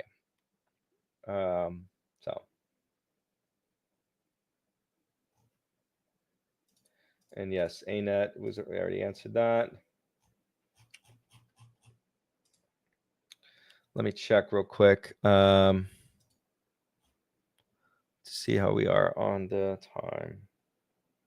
So I already discussed the buying the dip. That was a pretty brief conversation, I guess. And then let's talk about the caution to be had ahead. So it's not all sunshine and rainbows. So if you think for a moment, this is like, nothing to worry about, the stock market's only going to go up, it could do that. I just want to be realistic about certain things in that this was a catalyst. This is an example of, here you go, boom, catalyst. And so this is something, again, Andrew, myself, FinTech Boy, who's a club member, and a few others have been sort of pounding the table at this as far as like the setup for the catalyst that would just happen. So we felt extremely vindicated today. It was literally up until last minute, and I thought it was going to happen yesterday, by the way. So, and I wish we had this live stream yesterday, because we would have had all that conversation at the beginning of this live stream, but with the ability to kind of say, oh wow, that really aged well. I did this presentation with the club members, all hands on deck, Trump tariffs explained, where I spent 1 hour and 41 minutes going over basically what I went through with you guys here, more interactive with the members, because it's held hosted in Discord as a voice conference. But I went over a lot of the same things. So now that we have that clarity, that catalyst, it's done. So we're past that. What comes next? Well, we want to see agreements be passed, and so these are the next catalysts that you kind of wait for. But there's going to be nothing until then. So you have earnings beginning Friday with JP Morgan. Guidance is going to be done. Dex says it was an OP call. Thank you, Dex. Guidance is going to be done. There's no guidance here in this environment, because if you're an executive, you can't reliably give guidance. I have no idea how the market's going to react to company after company after company after company kind of saying no guidance, no guidance, no guidance, no guidance, or we're unsure, or all these narratives. I expect, probably thinking that I would not be surprised if we saw a lot of volatility, unless in the midst of earnings season we start to see lots of deals start to spawn out, right? And so I probably expect one of the first ones to be Israel, Japan, South Korea, and Taiwan. That's the range of countries I think are going to be first. Canada, Mexico wouldn't surprise me, and Vietnam wouldn't surprise me, because Vietnam has been very enthusiastic. Actually, they sent a delegation again not too long ago, this week. So the guidance cut or the guidance obscurity may put a question mark in terms of stock performance during this earnings season, but the catalyst that we watch out for is the deals as they come along. And as those come along, we might see more clarity and then more move to the upside for the later part of the year. But medium term or short term, we might have some more downside before moving up. And then on that note of catalysts, we also have the stimulus that the United States may enact. Remember that the CHIPS Act is still in effect. It hasn't been repealed. And I want to stress, or go back to the point, that there's been a lot of blah, blah, blah about outlays of the United States going down. This is not the case. So receipts of the United States are going up, and outlays of the United States are going up as well. They did not come down. There was this big narrative that was pushed, with Doge and all that this is going to be contractionary. This is not. There's no outlay reduction. And in fact, do you guys recall? This is how funny, news is, or information is, that it gets its own life and it spreads like wildfire. Correct me if I'm wrong, guys, in the chat. Did you not hear stories that the United States was going to cut military spending? I want to hear from the audience that you guys saw those same stories, right? They were everywhere. There was a lot of narrative going around that the United States was going to cut military spending. Of course, now we look at it and say that was ridiculous. Well, that was something that myself and the other analysts were arguing, because if you look at the actual comments, and this is like how one thing can be misinterpreted and spread like wildfire. I remember it clearly. It was a Friday where the Secretary of Defense stated something along the lines of, and I'm paraphrasing here, that they was going to cut some programs. The media ran with it and said they're going to cut military spending. By Sunday, he said they are going to cut those programs and redistribute that spending to other things, procurement mainly. And then still, even after that, there's I forget the name of it. It's an effect where you put out a story and 1 million people see it. and then you put out the correction 3 days later, and 100,000 people see it. So I'm exaggerating the figures, but for the sake of the example, that means 900,000 people still believe the original story, and only 100,000 people now know the new information, the correct information. And so 900,000 people go out into the world operating with the belief that the first story was the true information, unaware that the information was corrected. And the news organization can claim, well, we did tell the truth. We corrected it, but we told the truth. This is the truth. It's right here. We did redact that. We published the new story. And who's the victim there? But I would see a lot of posts, even not now, because now you're just like absolutely illiterate if you think that. But there were posts afterwards because of this effect where people were still posting even after Hegseth corrected that the spend was actually going to be redistributed, that military spend was going to go down, and people saying all kinds of things. So military spend is now going to $1 trillion in the United States, and a bit ominous because of the things we were just talking about. It is fairly ominous, and so that's still very stimulative. So outlays are still going up. The CHIPS Act still not repealed. We still have the tax cuts, which we don't know what that's going to look like, but based off of the discussion, it appears that it's going to be the removal of the sunset of these tax cuts. There is a concession. I'm sorry for all you people that make a lot of money. It's going to hurt a little bit more when we go do our taxes, but 37 looks like there has been discussion of moving the 37 back to 39 on the top income tax bracket.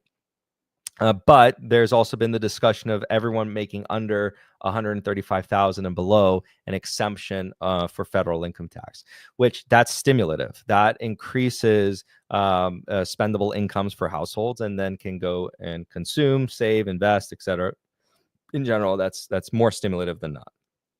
And so that's the removal of a leakage in the form of taxation by the federal government, and that redistributes that capital in the spending pile.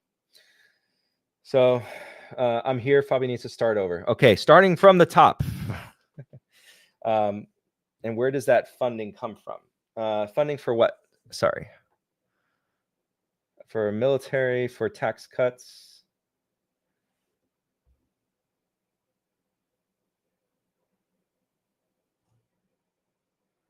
Oh, okay. We had some question here. I remember. Okay, so you remember it, Ben. I remember 500 billion cuts. Now I hear 1 trillion spent. Yes, the narrative's fast and they're changing. See what news. Yes, that's what Doge was going to do. Make them pass an audit. Oh yeah, there was a lot of that. Okay, so you guys are just responding to that. I mean, bull case says I hear decent amount in the club. So there's going to be a further need for memory. That's one of the things that's going to be needed, and it's just like a question of who's going to provide the best memory and be the best at producing it. One thing that Micron has, it's easiest for us to invest in, but it doesn't have the highest quality in terms of productive capacity. That goes to the Asian companies. But if we're moving to this agentic era in artificial intelligence, then, and I think we are definitely. I was looking at the Google keynote that Jesse was sharing with me. There are phenomenal tools coming. Productivity in the United States is going to blow up. It is insane in the next 5 or so years. Agentic tools were here last year. I tried them out from OpenAI. They were cool. They were fun, to work with.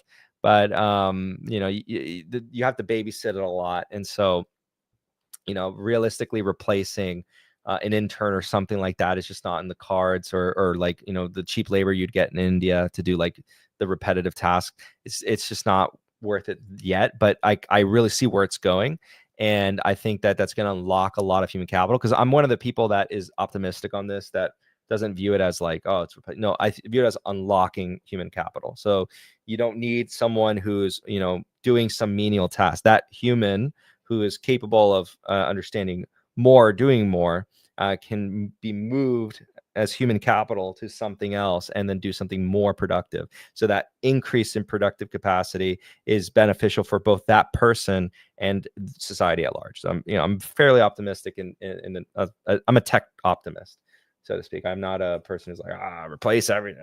It's all bad.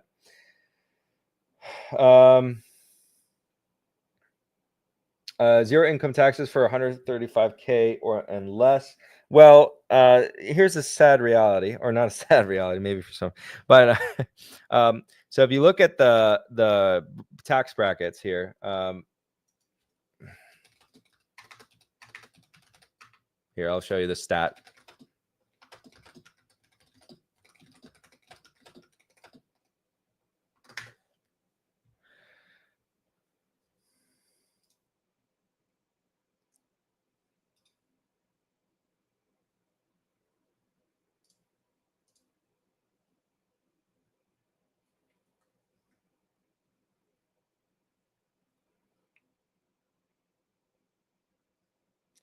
So if you may not notice, but like in terms of income tax,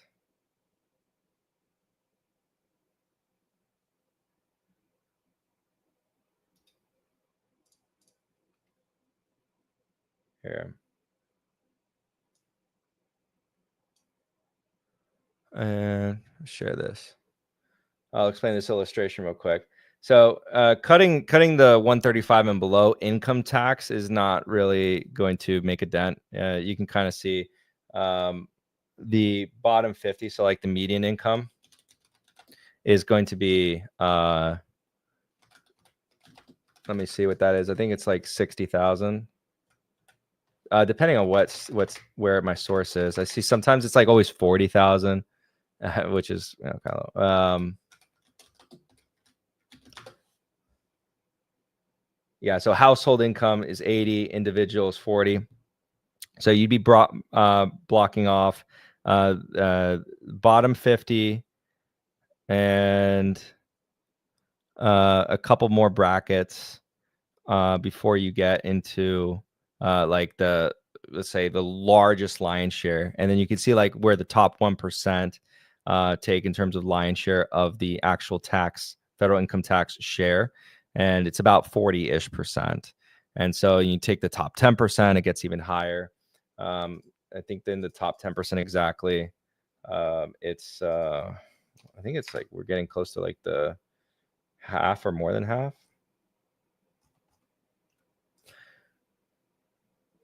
Let me see here. 75.8, sorry. 75.8% of income tax is paid by the top 10%. And then if you even go a little bit further than that, and then you start adding the top 25, you will get 87.2, so close to 90%. And then if you do the same, calculus, and then we start going a little bit higher, we go even into the top 30%. Just add 5% more.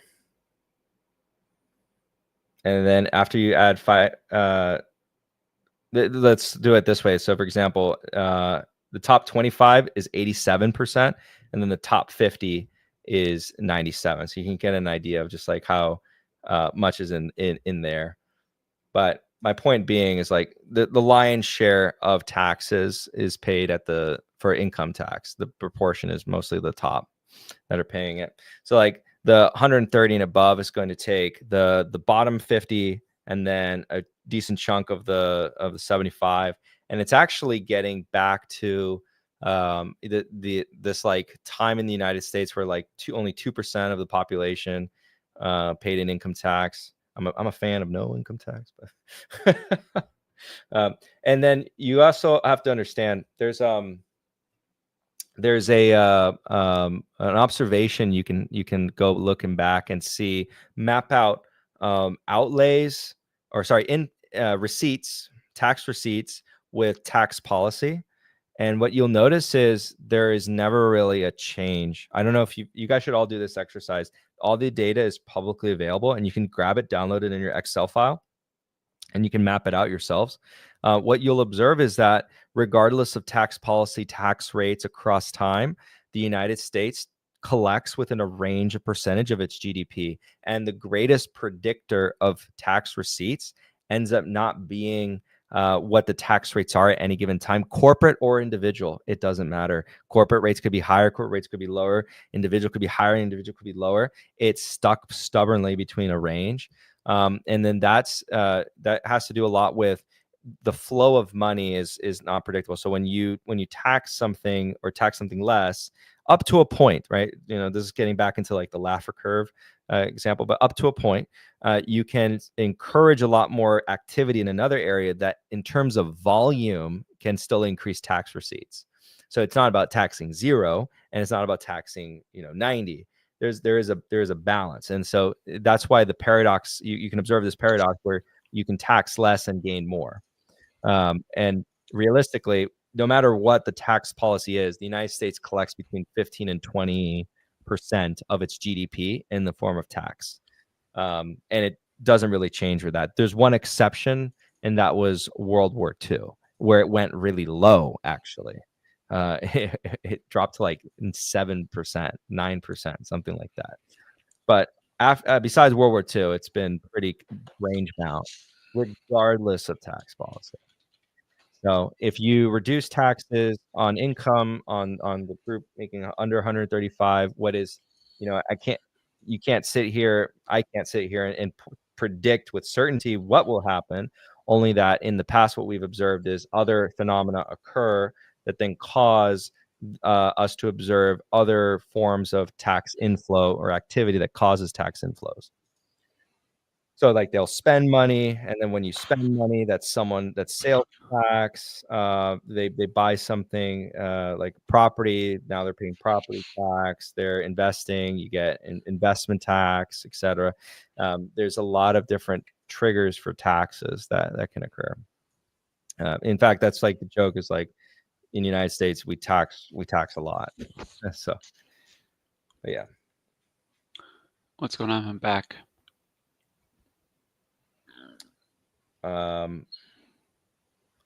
We got into tax policy, so we've really went off the deep end. Whose tax policy? United States. Oh, interesting. Yeah, this is one way to look at it. Like, if it works, I'm for. If you want to know my stand, I'm for like no income tax. I want to move to Puerto Rico because they got no income tax or no capital gains tax. But they got other forms of tax that they'll definitely collect from me. But income tax, it is what it is. It's a part of life, and you got to pay it. But when I don't see it as like a negative or positive. It's just another way that the U.S. government has chosen to collect, and you got to understand it. There is a consequence to it in that that is just less money for that individual to have to use on other things, and that spend is someone else's income.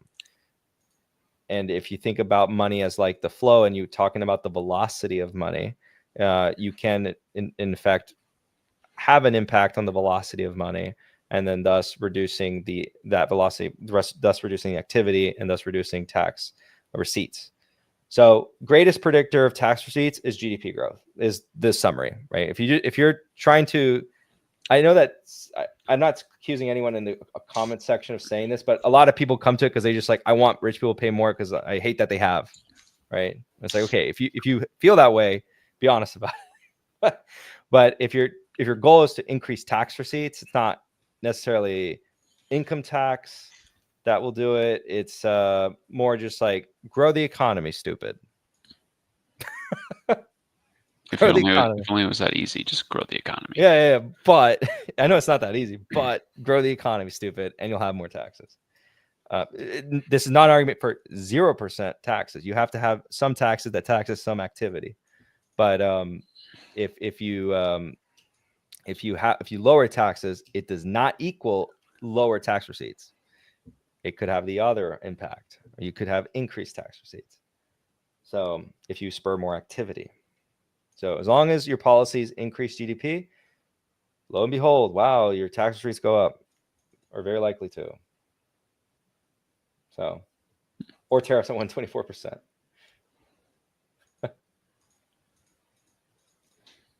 Yeah, and I think like the 10% calculus that they're doing, I think actually equates to the amount needed to replace the and then some to replace the 135,000 and below.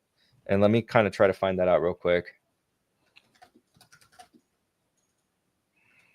And my only argument would be we need to If you're truly concerned about the deficit, then like this isn't the approach you should be taking, but like, oh, we're just gonna move it from this bucket to the other to keep the same deficit. Okay. Budget deficit, obviously the balance sheet or total deficit grows.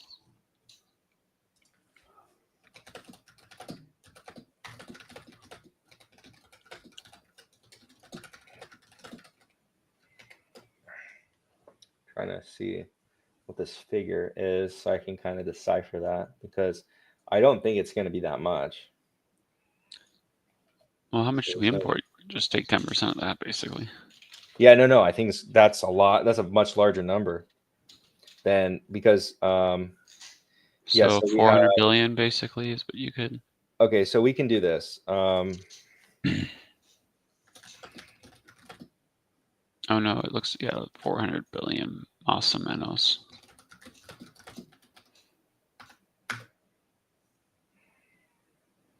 So 4.9 trillion. Wow, holy crap. All right, Well, so 2.4 trillion. I care about the deficit to the people in the chat. I do. Okay. 2.4 trillion for income tax. Just have that number and remember it. So 2.4 trillion for income tax. But how much of that is, are you trying to calculate how much is that from the lower class? Yeah. Are they just removing the marginal tax up to 135? Or are they saying we're going to remove taxes if you make under 135, you make overall tax? I'm assuming it's the marginal tax, right? Yeah. I think it's they want to remove all income tax for people making under 135,000. But just to be clear, it's the federal marginal tax. It's not like okay, because I always hear this thing, and people seem to not understand taxes very well. They're like, oh, I want to make less money so I don't get taxed as much. No. So I just want to be clear that it was the marginal tax. Okay. Yeah. So then after you make 135, then you're going to be taxed on the amount you make over 135,000. Which the United States used to. Once upon a time, we had a goated constitution, where they couldn't put income tax on us. And they tricked us. They told us, well, my gene seed wasn't even in this country. Or no, actually, I had one family member in here. I had one ancestor in here. Damn. If I could go back in time and be like, did you vote for this? Did you vote for this? Show them my tax bill. Did you vote for this? Why would you do this to me? Why? Why would you saddle me with this? Why would you do this to me? Did you fight for this?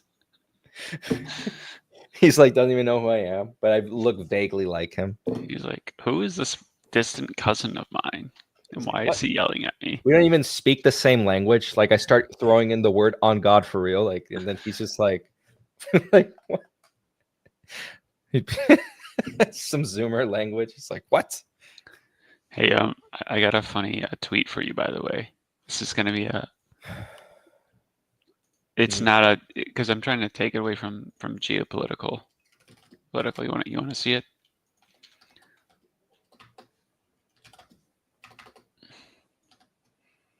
It's a very meta joke within.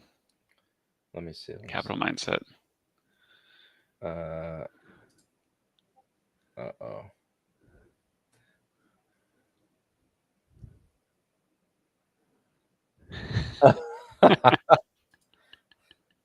Okay. That's funny.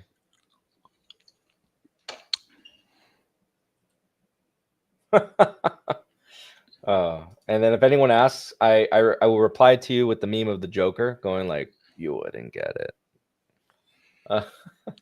No, it's just about an individual stock. All right, so so if you make 135K, then definitely don't use a traditional 401k. Max the Roth. Yes. Do not use a traditional because you're saving taxes on no taxes. I mean, maybe you get, is it the credit, so you could technically get money back. What's the limit again for when you no longer contribute to your Roth IRA? For household, is it 135? I think the phase out for a household starts at 250. Oh no, okay, individual. Is it 135? I don't know. I could check.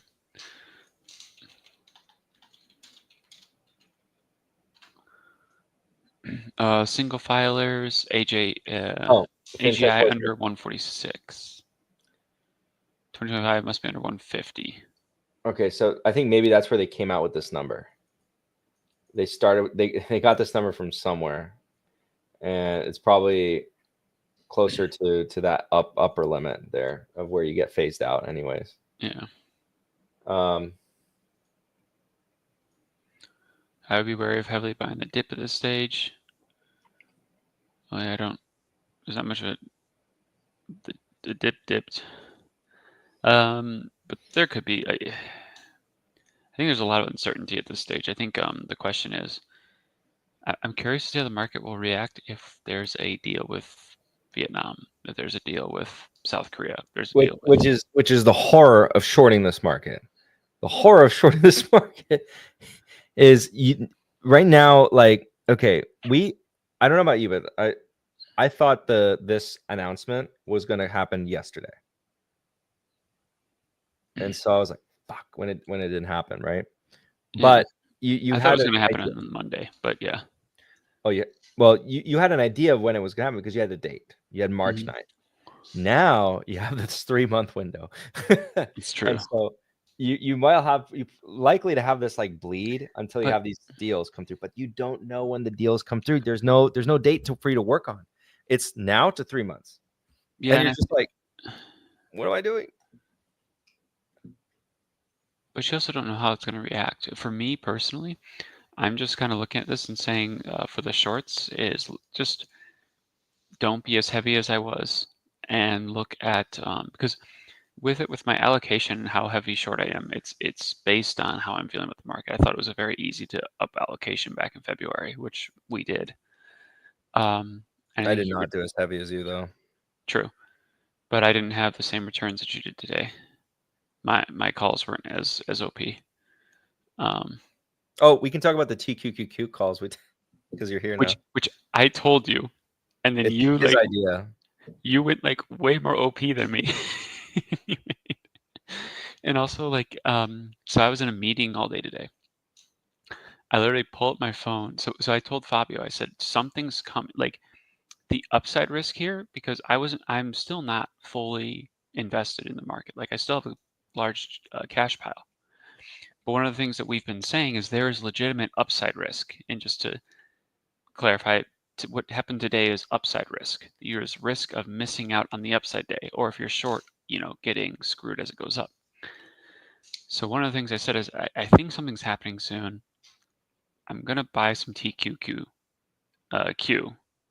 I said actually, I'm gonna buy some TQQ calls. And Fabio said, what strike? And I said 45. And Fabio said, I'm gonna do one better, new 50, because just because it was I think it was fairly cheap for what we were describing. And no, it was. I agree. Like because here's the thing. I don't know if we talked about did you talk about the Netanyahu interview? No. We had signs something was coming. We had I'll be honest, I didn't think it would be today, and I didn't think it'd be this violent, although I thought it'd be pretty close to this violent. Because if you think about it, the actual move today is about the same when that Walter Bloomberg article leaked. Because when the Walter Bloomberg article leaked, it went from -4.5% to +4%. Today it went from like flat to 10%, I think, or 9.5%. But obviously that was after the follow through. But like it's not that. So, I just thought maybe I also I was right. Just the flavor might have been a tiny bit off, but either way, did very well. I'm not complaining. I'm just like kicking myself for like, why didn't I have the crystal ball and play this perfectly? Oh well. I should have. Anyways, so we talked about the TQQQ. So I'm in a meeting and I just like pull up my phone to see, what's going on in the market. I was like, holy shit. The market's up 7%. I was like, I knew like either China was like, we're gonna play ball, or which was very low probability, or this happened. So I just like opened my app and sold my calls. And that's like all I had time to do. Didn't have time to like close the shorts. But for me, selling the calls was like probably a bigger, because I was like, I don't know what happens after this. But I just made 200 and like, I think it was 258% was the actual number. And I talked to Fabio later on the day when I finally get back. I think I'm in the mountain time zone. So I had meeting from basically from the beginning of the day to 1:30. It was a meeting with every single, we have a couple events every year. We have all the location heads come in, and I end up having a presentation and just having to meet with them individually. So I finally get back at like 1:30. Fabio's like, Andrew, did you close your calls? I was like, yeah. Did you, Fabio? No. What? And I look, and of course, like since then, the NASDAQ had gone up another 4%, which on TQQQ, that's another 12%. So I think Fabio made 500% on those. 580. Oh my gosh. 600% in a day. Now I look back and I'm like, dude, what if I just like had way less IQ points and was like, oh yeah, risk management? No, all in.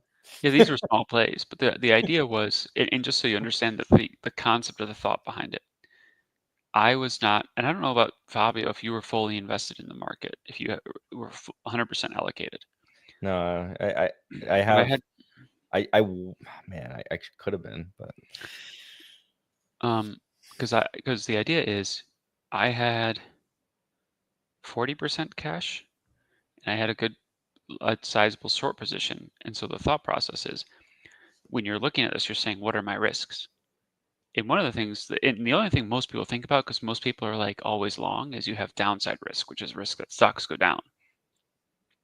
But if you're doing this, there's also upside risk, which is what is the risk that the market goes up and my underperformance comes from not capturing that upside or getting clapped on my shorts.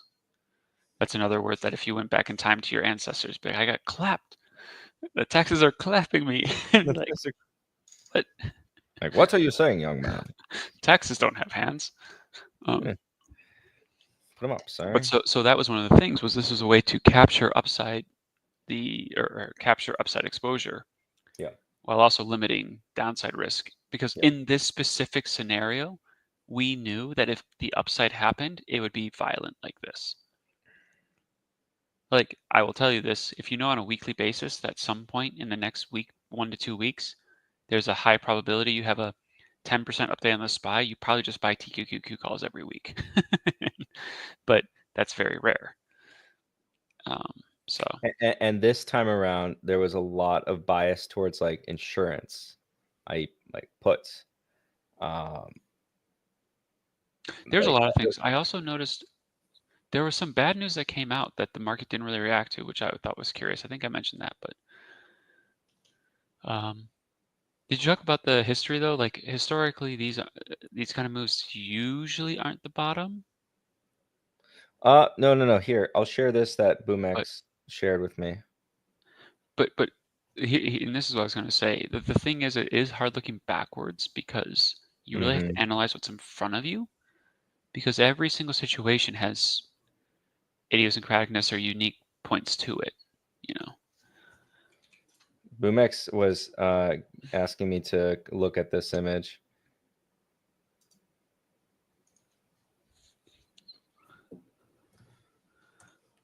Well, let me see. Unfortunately, yeah, it's here.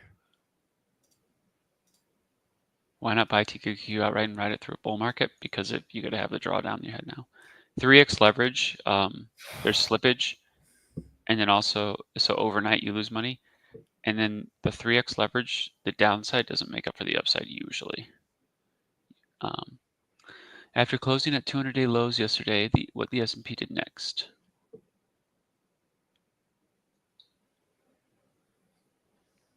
See, okay, this is my thing. This is the thing about these kind of charts, is like, everyone can find a specific situation that correlated today that means in either super good long term or super bearish. Like, because it's like, the S&P after closing at a 200-day low, then 97% of the stocks go up the next day, all green. And then I'll find other people be like, after the S&P did a move like today, the only times in the history before was like October of 2008. So like, but so it's hard for me to have like a hard opinion. Well, but that same example, remember about the March? Yeah, that's what I said. Because someone then asked, well, so this was the third largest move for the S&P 500 ever, and the two that are above it are in October of 2008, which was not a good time to buy. And that was a tweet, and someone said, well, what's the fourth time? He was like, March 24th, 2020, which I think is the literal bottom of COVID, right? Yes, that's the literal bottom of COVID. So the issue I'm saying is like it's hard, but here's the thing, right? And this is the point that I'm trying to make. If you would have gone back to, man, I have to go to a max chart now, or a longer than 5-year chart to see that on COVID. That's fucking crazy. But if you would have saw that day in March of 2020, you wouldn't have a historical precedent to say, oh, this is, if you're using that same lens or that same logic, you wouldn't have the March 2020. You would just say, oh, this happened in 2008, I'll sell everything. Yep. So like, it's hard for me to like look at this and just say anything other than you have to analyze what's in front of you. And really all that we have to do is see in the future, are trade deals going to be made? The two things that we're really looking at is, are the trade deals going to be made, and what was the impact during this month of uncertainty? Because really it was about a month, maybe a little, roughly a month, I think. How much of an impact will that uncertainty on businesses have? Because there's an impact. We just don't know how much it is. And yeah, you're right. And so that's the question. I mean, is it just like a small slowdown really doesn't mean anything, or is it like, oh well, we had a lot of pullback in spend and consumer sentiment? I was talking to, I think I told you this, my brother, and it's a very real thing, the wealth effect, or just I don't know if it's a wealth effect or it also could have been what's going on. But he runs a small business, and in his small business last week, there's an element of cyclicality to his business. So in winter that's when there's very few sales in his business. And for the rest of the year, really spring through fall, you have a good amount of sales. And I was talking to him last week and he's like, yeah, dude, this is like winter right now. Like the amount of sales that are happening are like winter. And so I called him up today and I said, hey, how are sales today? He goes, dude, this is the best sales day I've had in like the entire time I've run this business. Today? Yeah. I can give you the numbers, but at the run rate that he just did today, he would more than triple last year's sales. Andrew, you're basically saying, because this is what I was telling the other members who were like, I think some people want to be bearish right now, and I understand it, but you know, you probably can sympathize with this, right? It's like, yes, businesses can halt, but things can change really quickly as long as it's not prolonged. If it's not prolonged uncertainty. Yeah, and so that's what I'm asking. I'm saying my lean is that because there wasn't that much of an impact of tariffs on the consumer, that it's not really going to be that big of a deal, because tariffs went into effect for one day, but no one's really raising prices or anything, right? Like you're not going to go to the store and see a massive increase in the price on your food or that hasn't happened yet. In fact, you could argue that you might have had this whole thing might have had a larger deflationary impact because of the reduction of the cost of oil. Yes, I briefly mentioned that. Oh yeah, by the way, we know people are front running the tariffs, but you can't say what business it is. Yeah, this is not a business where you can front run tariffs. I'll say that. It's not it's a service business. Yeah. And I have my ear to some service businesses, and I mean, like, there's been chatter like, okay, what's the price increase in like some supplies? But it's not a big deal. It's not. Well, and someone's saying, what's the price impact of Of tariffs? Oh, 10%. If I'm being honest, 10%, if that remains, that's not moving the needle too much. If it remains, which I don't really think even that's going to remain. But if that remains, that's not because this is a great point of okay, so we get into economic theory. So yes, I'll start with this. Yes, tariffs are generally bad, and we'd be in a much better world if there were no tariffs. Blah blah blah. Okay, when you learn macroeconomic theory and learn about that, or all economics, your professor, your class should start off the class by saying, "Hey, this is all taught within a vacuum, all else being equal." That kind of shenanigans. You are supposed to learn about absolute and relative advantages and all that, but yeah. Taking that to the side, you also should learn in microeconomics about the price inelasticity or elasticity. And then now let's combine some theories together. Maybe I should go over elasticity and elasticity, but basically every product, good or service has a elasticity measure, which we look at it in a graph like a slope. And here, I should get an image. I think I should. While you're saying that, it's funny. It's a little antidote while you're pulling it up to fill the time. I was explaining this to a properties manager at our business. We were just having kind of meeting, just talking about what's going on, and we're going through all of this stuff. And he's like, "Man, you guys are so smart." And I was like, "Well, that's funny because I had a hard time putting together my daughter's height chair, which I think you wouldn't have a problem with." And he was like, "Yeah, it's just a different kind of." It's like anything's a muscle, like learning this stuff or putting things together. Anyways. Yeah, it just everything adds on itself. Everything adds on. And when I was all back in the day, when I did all my AP and IB classes in high school, first learning economics and stuff, things click as you learn it again and again and again and again, and then eventually start connecting to like real world things beyond theory. I remember even when I did all the papers needed in the IB class, it's like, it was interesting. Of course, I was always fascinated with it, but when I started to really see it later on, and I was like, damn, like that's the stratagem that we can kind of use. Like this stuff in particular, when you're trying to focus on marketing, it comes back, right? But anyways, so elastic demand, you can see it's visually measured as the slope of the line, and so the slope of the line is going to be closer to undefined. And what it's supposed to show also is a sensitivity relationship between the increase in the y-axis versus the increase or in this decrease in the x-axis. So as the price goes from 50 to 60 in an elastic product, the quantity demanded is going to go from 100 to 50 in this example. And so the takeaway is just the sensitivity. So if you increase the price a lot or just a little bit, you can decrease the quantity demanded by quite a bit. And then conversely, just an example. Just give an example of an elastic product. Yeah. Tomatoes. Tomatoes. I mean, I was going to say like kids' toys, but kids' toys, good example. Yeah. Kids' toys. If your kid's toy goes from 30 to 60, you're not buying it. And you need, so characteristics of elastic and inelastic. So you can look in your household and you'd be like, oh, that's elastic, that's inelastic. Lots of substitutions is the typical. So if there's not a lot of substitutions, is it a necessity or not? But be careful because food is a necessity, but it has a lot of substitutions. So you see, it makes it more elastic. Like most food products are elastic.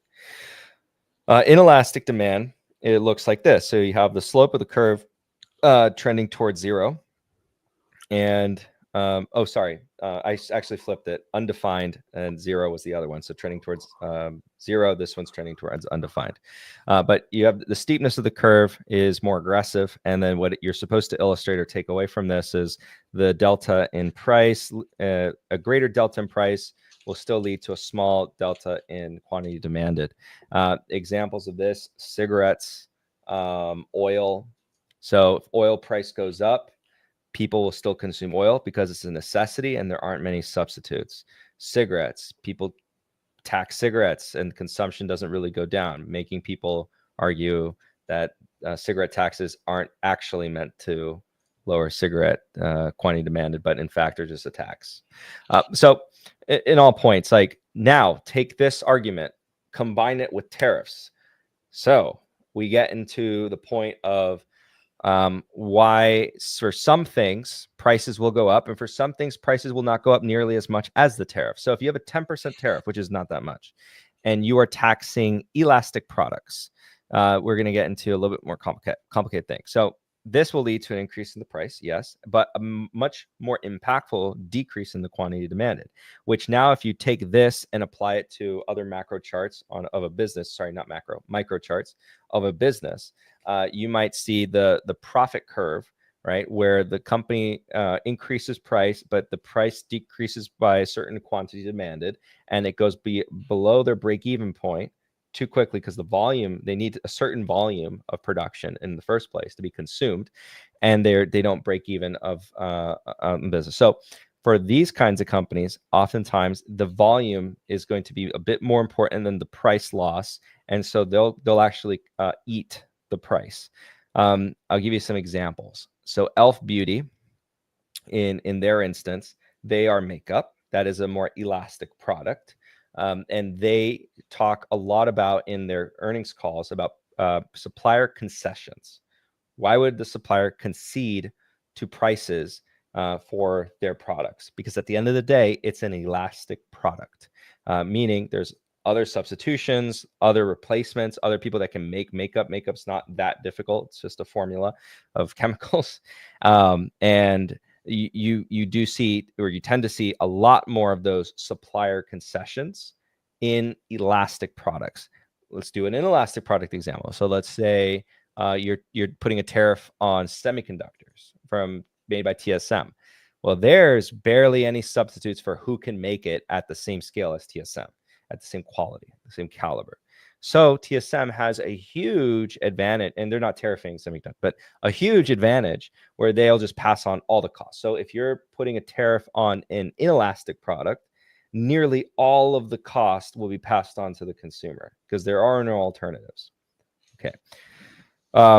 However, things get more complicated. You think you're done. So pharmaceuticals are inelastic. Why? Okay, you need your medicine. You're going to die without that medicine, right? Or you're going to feel bad without that medicine. So it is inelastic. However, that is true for the design and the patents. So not so much when something is a generic and anyone can make it.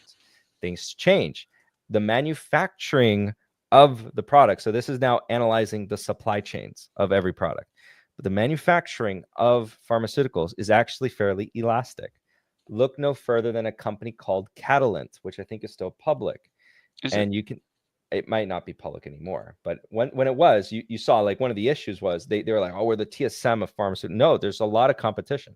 There's a lot of substitutes. So if you can't do it, someone else can do it. And it is a race to the bottom. Yeah, the uniqueness of TSM is they have an inelastic product.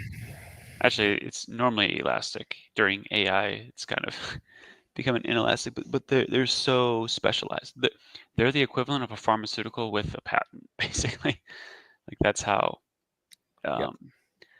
It does become interesting though, because you get to a point with some of these that, just like pharmaceuticals, becomes a big game theory thing, because it's like, well, how much can you reduce price by where it becomes profitable for you, whereas your competitor can then reduce price as well, and like the game theory on that becomes kind of interesting.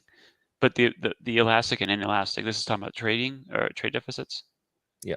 Okay, so game theory doesn't matter in that aspect, but yeah, and it's just like if you have a trade imbalance with a country, doesn't mean anything. We start to analyze like the individual products, the major products you're trading amongst each other, and one country will probably be exporting more elastic products and the other one might be exporting inelastic products, and that, in addition to having a trade imbalance, further heightens the disadvantage of one nation versus the other in terms of whose tariffs are going to have an actual impact. So let's say country A is exporting inelastic products for the most part to country B. Country B is exporting a lot of elastic products to country A.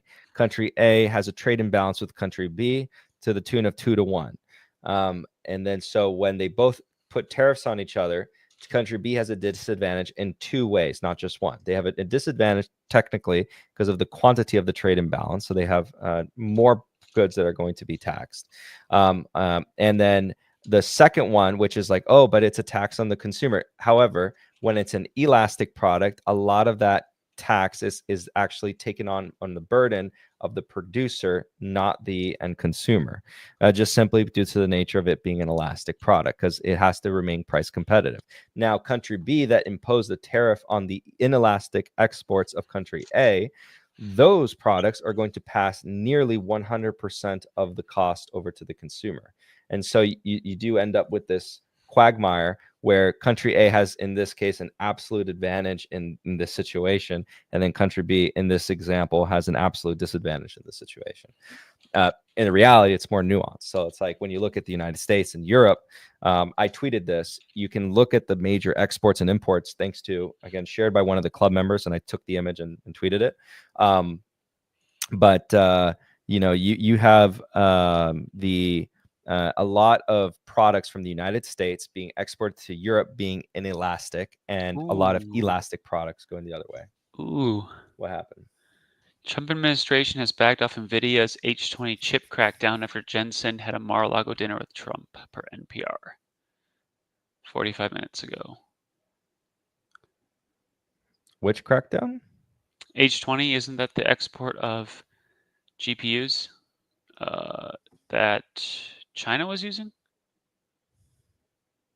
Because they weren't using the what's the one that the U.S. companies are using? If you look at the sorry, this is going to go on a completely different thing. Really quick. If you look at how DeepSeek utilized it's the H20s, which I think were worse for compute but better for memory.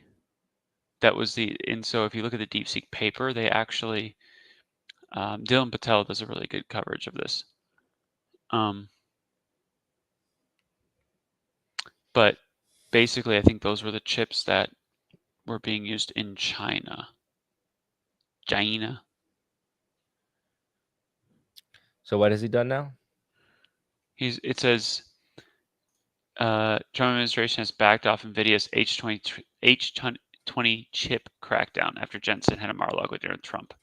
I don't know if that means they backed off on investigating how they got there, or they backed off on saying, oh, you can distribute them out. I wonder if Jensen's kind of arguing that the chip isn't as good as this other chip, so it's not a big deal. I don't know. I actually think there's a much longer discussion you could have here, because if you listen to the Dylan Patel, and it's semi-analysis, it's not just Dylan, but it's him and his counterpart.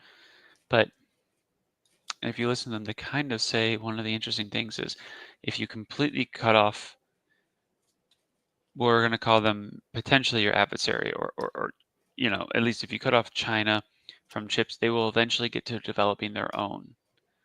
If you give them the weaker chips, you could argue that you might keep them on these for a while. But it's a long interview, but it's really good. It's Lex Friedman.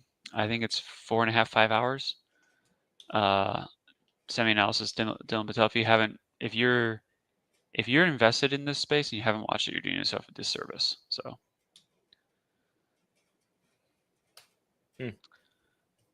So I didn't know that we blocked them on the weaker ones. Who blocked them? Trump did? We blocked them on anything. No, it wasn't Trump. It was Biden. Oh, I thought Biden only blocked them on the good stuff.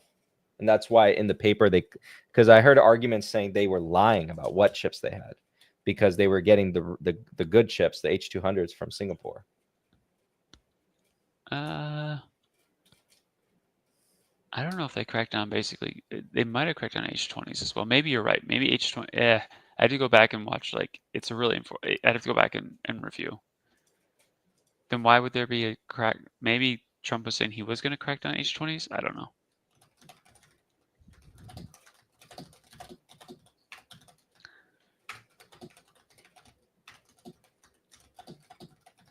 Easy to find.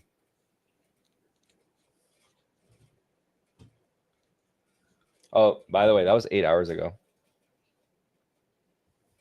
Or Really? 13 hours ago. Yeah, it's old news now. That's why they were up 4% today before the rally. Unusual whales. Don't have your edge. You just reported it 45 minutes ago. I thought you were good at your job. Yeah, right here. 13 hours ago, Trump administration backs off NVIDIA H20 chip crackdown after Mar-a-Lago dinner. That was why NVIDIA was up 4% before, and the rest of data center stocks were not. That makes sense. And then, okay, and I have the language here. It steps back from a crackdown because I was like, the Biden administration did not restrict those chips. So Trump was about to stop, ban them from even shipping those chips to China. Okay, so but okay, so I misremembered. So it was H20s, right? That they were allowed to do to China. They were considering cracking down on that, but they pulled back on that. Okay. Yeah, that's the way this reads, this language. But because I recall that, you know, again, like the arguments that some people were having on this matter is DeepSeek, those of DeepSeek were lying about the GPUs that they were using for the training. And Singapore, right? We had this conversation, right? Singapore was the way by which they were getting those chips. Yeah, we talked about that. I think I was the one. I think we were having a conversation, and I was like, "Where do you think is the second largest market, or like maybe it was the second or third largest?" Like, I don't know, Singapore. What is Skyfreak saying? You are completely rejecting the general consensus that it was the bound. You mean the bond market? Oh, is he? Oh, he's probably way behind. No, I don't. Wait, what was he talking about? The bond market? The conversation on what happened with Trump. Oh my! You could argue that the bond market, what was happening, maybe is the reason they did it today, but they weren't planning on. I don't think they were planning on doing this very long because they were trying, in my opinion, to do this for like if you listen to Besant, and in fact, I'm having a side conversation with one of our members, but if you listen to Besant, he uses a lot of poker analogies when he's talking about this, which is the right way to view it. Is they were saying, how long can we hold the poker face without destroying our political or economic capital too much, right? That's what they were looking at. And they might have looked at the bond market and said, okay, if we hold too much longer, something could break here. But I don't think it was like they were planning on doing the tariffs and they said, oh shit, the bond market's about to break. So now we're going to come back, we're going to pull back on it. You could maybe argue that that forced the timing to be today, but I don't think it forced it forward that much, if that makes sense. You know? Yeah. And I get that there's like a lot of different consensus. Like, I don't really worry too much about what the consensus is for me. I don't either. And well, my thing is, I don't think it's wrong to say the bond market is potentially what pushed it to be at the exact time today. But I don't think that the bond market is what I don't think the bond market by any means caused them to change their actual plan. But the bond market might have changed maybe the time frame slightly. You know, they're like, okay, how much can we, you know, that's all I'm saying. Yeah.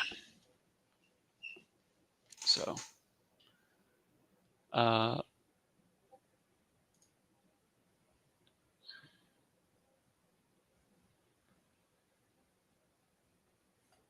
getting tagged with. Oh, interesting.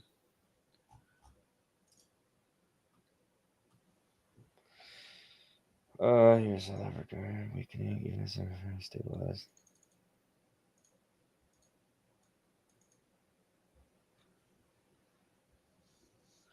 Yeah. So other currencies reacting, right? What Garzi's sending us is like, that's more of a sign that yes, it was like an RMB move. But I was trying to see the data of like what the transaction volume was from Hong Kong dollar, because that's the way you would get to RMB. Yeah. Well, we couldn't find that last night when we saw the bonds moving. But Uh, I'm not sure entirely. There's a, well, Besson of any of them would be more appreciative of the bond market. Yeah, no, I mean, and I think that's why people are pointing to the bond market and saying the bond market forced their hand, or market volatility is the only reason they did this. And if that's the case, why did they test it? Because the bond market started getting scary yesterday. Yeah. Why were they already testing it when the bond market was doing what they wanted it to? Yeah, that also is like the part where it's like, it doesn't make sense if that's the case. Yeah. But yeah. All right. Is there any other discussion points you want to have?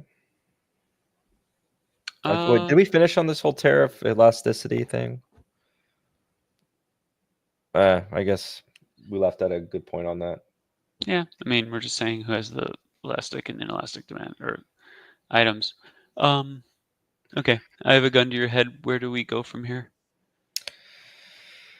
We could bleed down until we get a catalyst, being a deal and stimulative policy. Okay,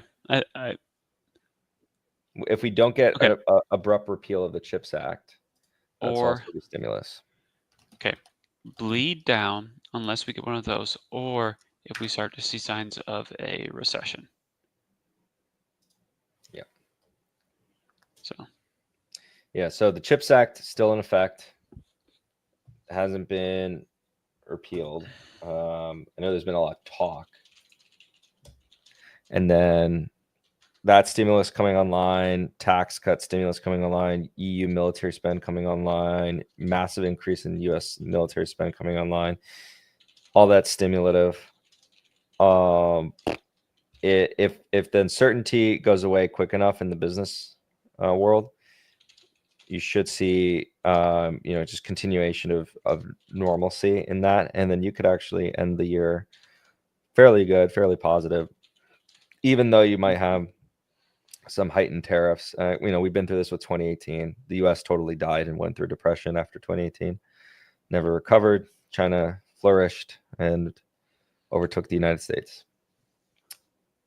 That's what happened in 2018, right? Oh, I thought that was the closest parallel you could use for this, which is why when I saw Joseph Wang say, when Trump tweeted buy something similar to buy now in 2018, that was the bottom. I was like, oh.